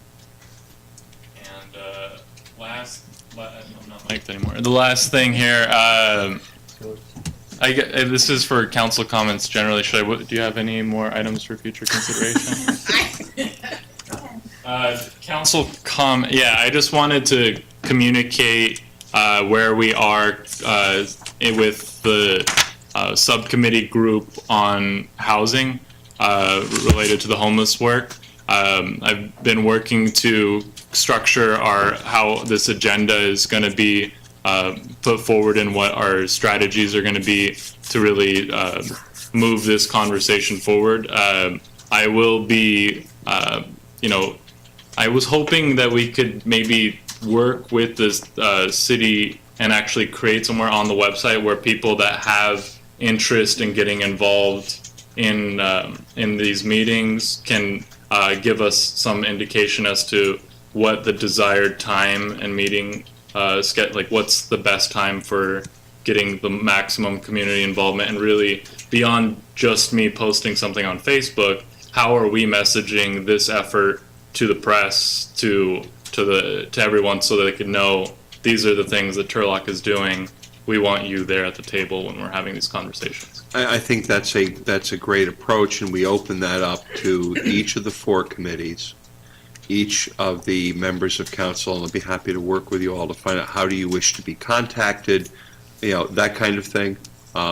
So let's have the same access, the same location as far as being on the web page, so that all 4 committees can respond. And I will leave it to you as the respective council representatives, how much, when, where, all the rest of that. But I'll coordinate with you moving forward. Yep. Council comments, anybody else? Oh, No, you please. Becky? Your turn. So I feel like we're playing dodgeball a little bit with all these moving targets. We have a lot of irons in the fire. And some of them are going to drop quickly. So I appreciate the overview of the agenda and the budgets. I don't think any department is going to be off limits, and I think we have to be prepared for that. I would like to see and maybe even discuss with the department heads maybe like a 30-day budget review from here on out that the council will get, so that we kind of see where are we aligning with budgetary issues from here forward.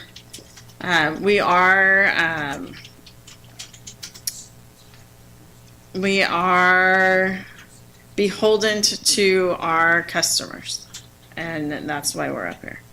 So we need to make sure that we are doing the best that we can do. We want to make sure that the city staff can cash their paychecks and not be in a detrimental situation. I would, and I don't know if this is even possible, to add in maybe a savings component on our budget, because I didn't see that anywhere.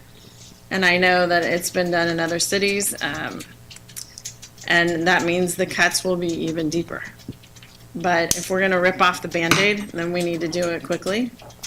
And it's going to be painful, but that's what we need to do. I think that's the notion of a periodic report is a great idea. I hope we'll be in a position to kind of keep it at, on the one hand, I want you to focus on our programs, through the program catalog, focus on what it is we buy with the money we spend. Over here, I understand the interest in tracking the revenues and the expenses overall and wanting to know how we're doing.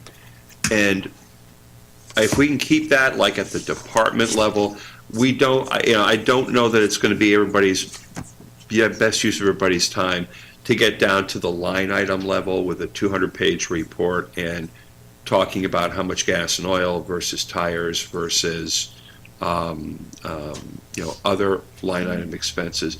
But as long as we keep to, this is where we are, this is where we think we're going to land, I think it's a good use of people's time. We keep it, again, at the department level. I think would be very helpful and make a difference. You can get some meaning out of it. The one thing I would like to make sure everybody understands, nobody's paycheck is in danger of bouncing. We're meeting our obligations. This is not a small deal, because I've seen places where they couldn't, but bills are going to be paid, paychecks are going to clear, no issues there. Our problems are not today and tomorrow. The seeds are there now. The problems are out a year, out 6 months, out 18 months. Today, now, we're okay, but we're not on a good track. And we'll keep you informed about our progress on that track. We get through the March 26th meeting, where we would come back with some substantive recommendations and then let you know how that's working out, so you don't lose track of where we are. Just one more comment. I had an opportunity to travel to Dallas and actually meet with a Parks and Rec person. They're actually putting in a park that mirrors Central Park in New York City. And I said, well, what are you doing with your homeless? And she said, well, we just paid $500,000 for a study that came back and gave certain conclusions. So she is going to forward that to me. So we can see what's on it and see maybe if there's some other opportunities that we're missing. There's no reason to pay for something twice. Even if it's in another state, they're still having the same problem that we are. So hopefully we can share that with the public and the council and maybe pull some recommendations out of that. It was an interesting meeting with them, and they are dealing with the same issues we are, even though they're states away. So everyone's in this together, but I think we can pull together and do what we need to do. So thank you. Councilmember Larson? I have some happy comments. Nice. I wanted to publicly thank the directors that have taken some time to let me tour your workplace, hang out with some great staff. Thank you, Director Jacobs Hunter. Thank you so much for that. Thank you so much, Director Pitt and Director Cook, for taking me to the wastewater treatment plant. Please, please, please. I don't know if anybody's watching at 9:15 at night, but take a tour. It's online. Take a tour. It's awesome. And I will continue to meet with all of our department heads and our chiefs to get to know really what our city staffing looks like, and really get to know what we do on day to day. The staff is amazing, and thank you so much for the time for that. Well, she stole my thunder because I was going to say, thank you all, staff, for everything you do. We know we put you through a lot. You're sitting here till 9:15, 9:30 at night, answering questions that you're probably looking at us like, why don't these dummies know what we're doing?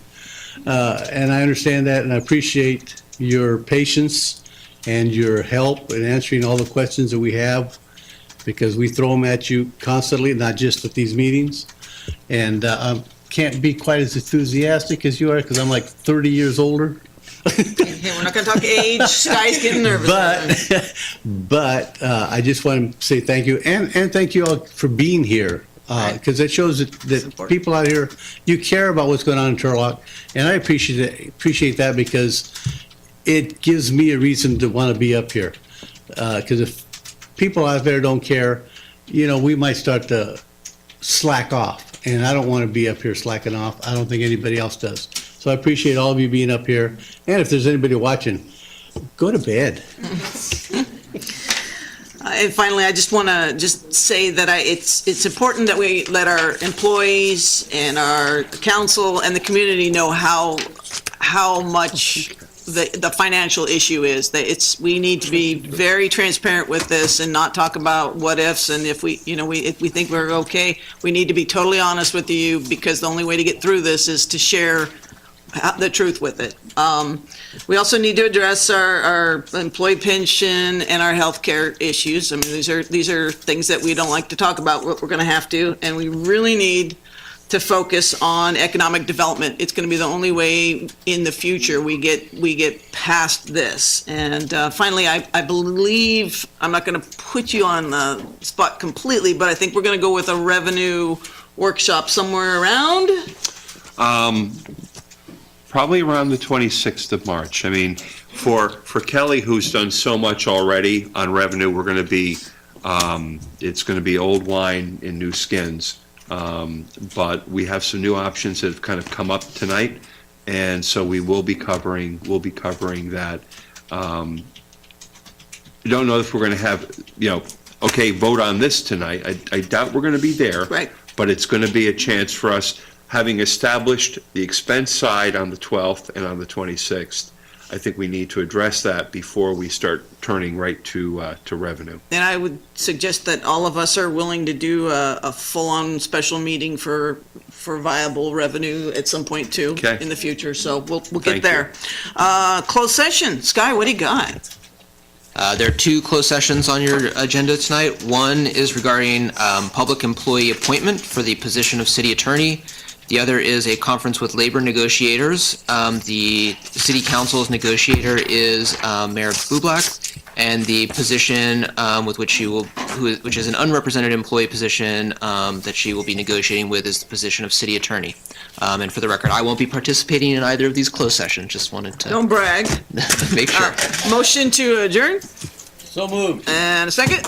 Seconded. All in favor, say aye. Good night. Thank you, everybody coming.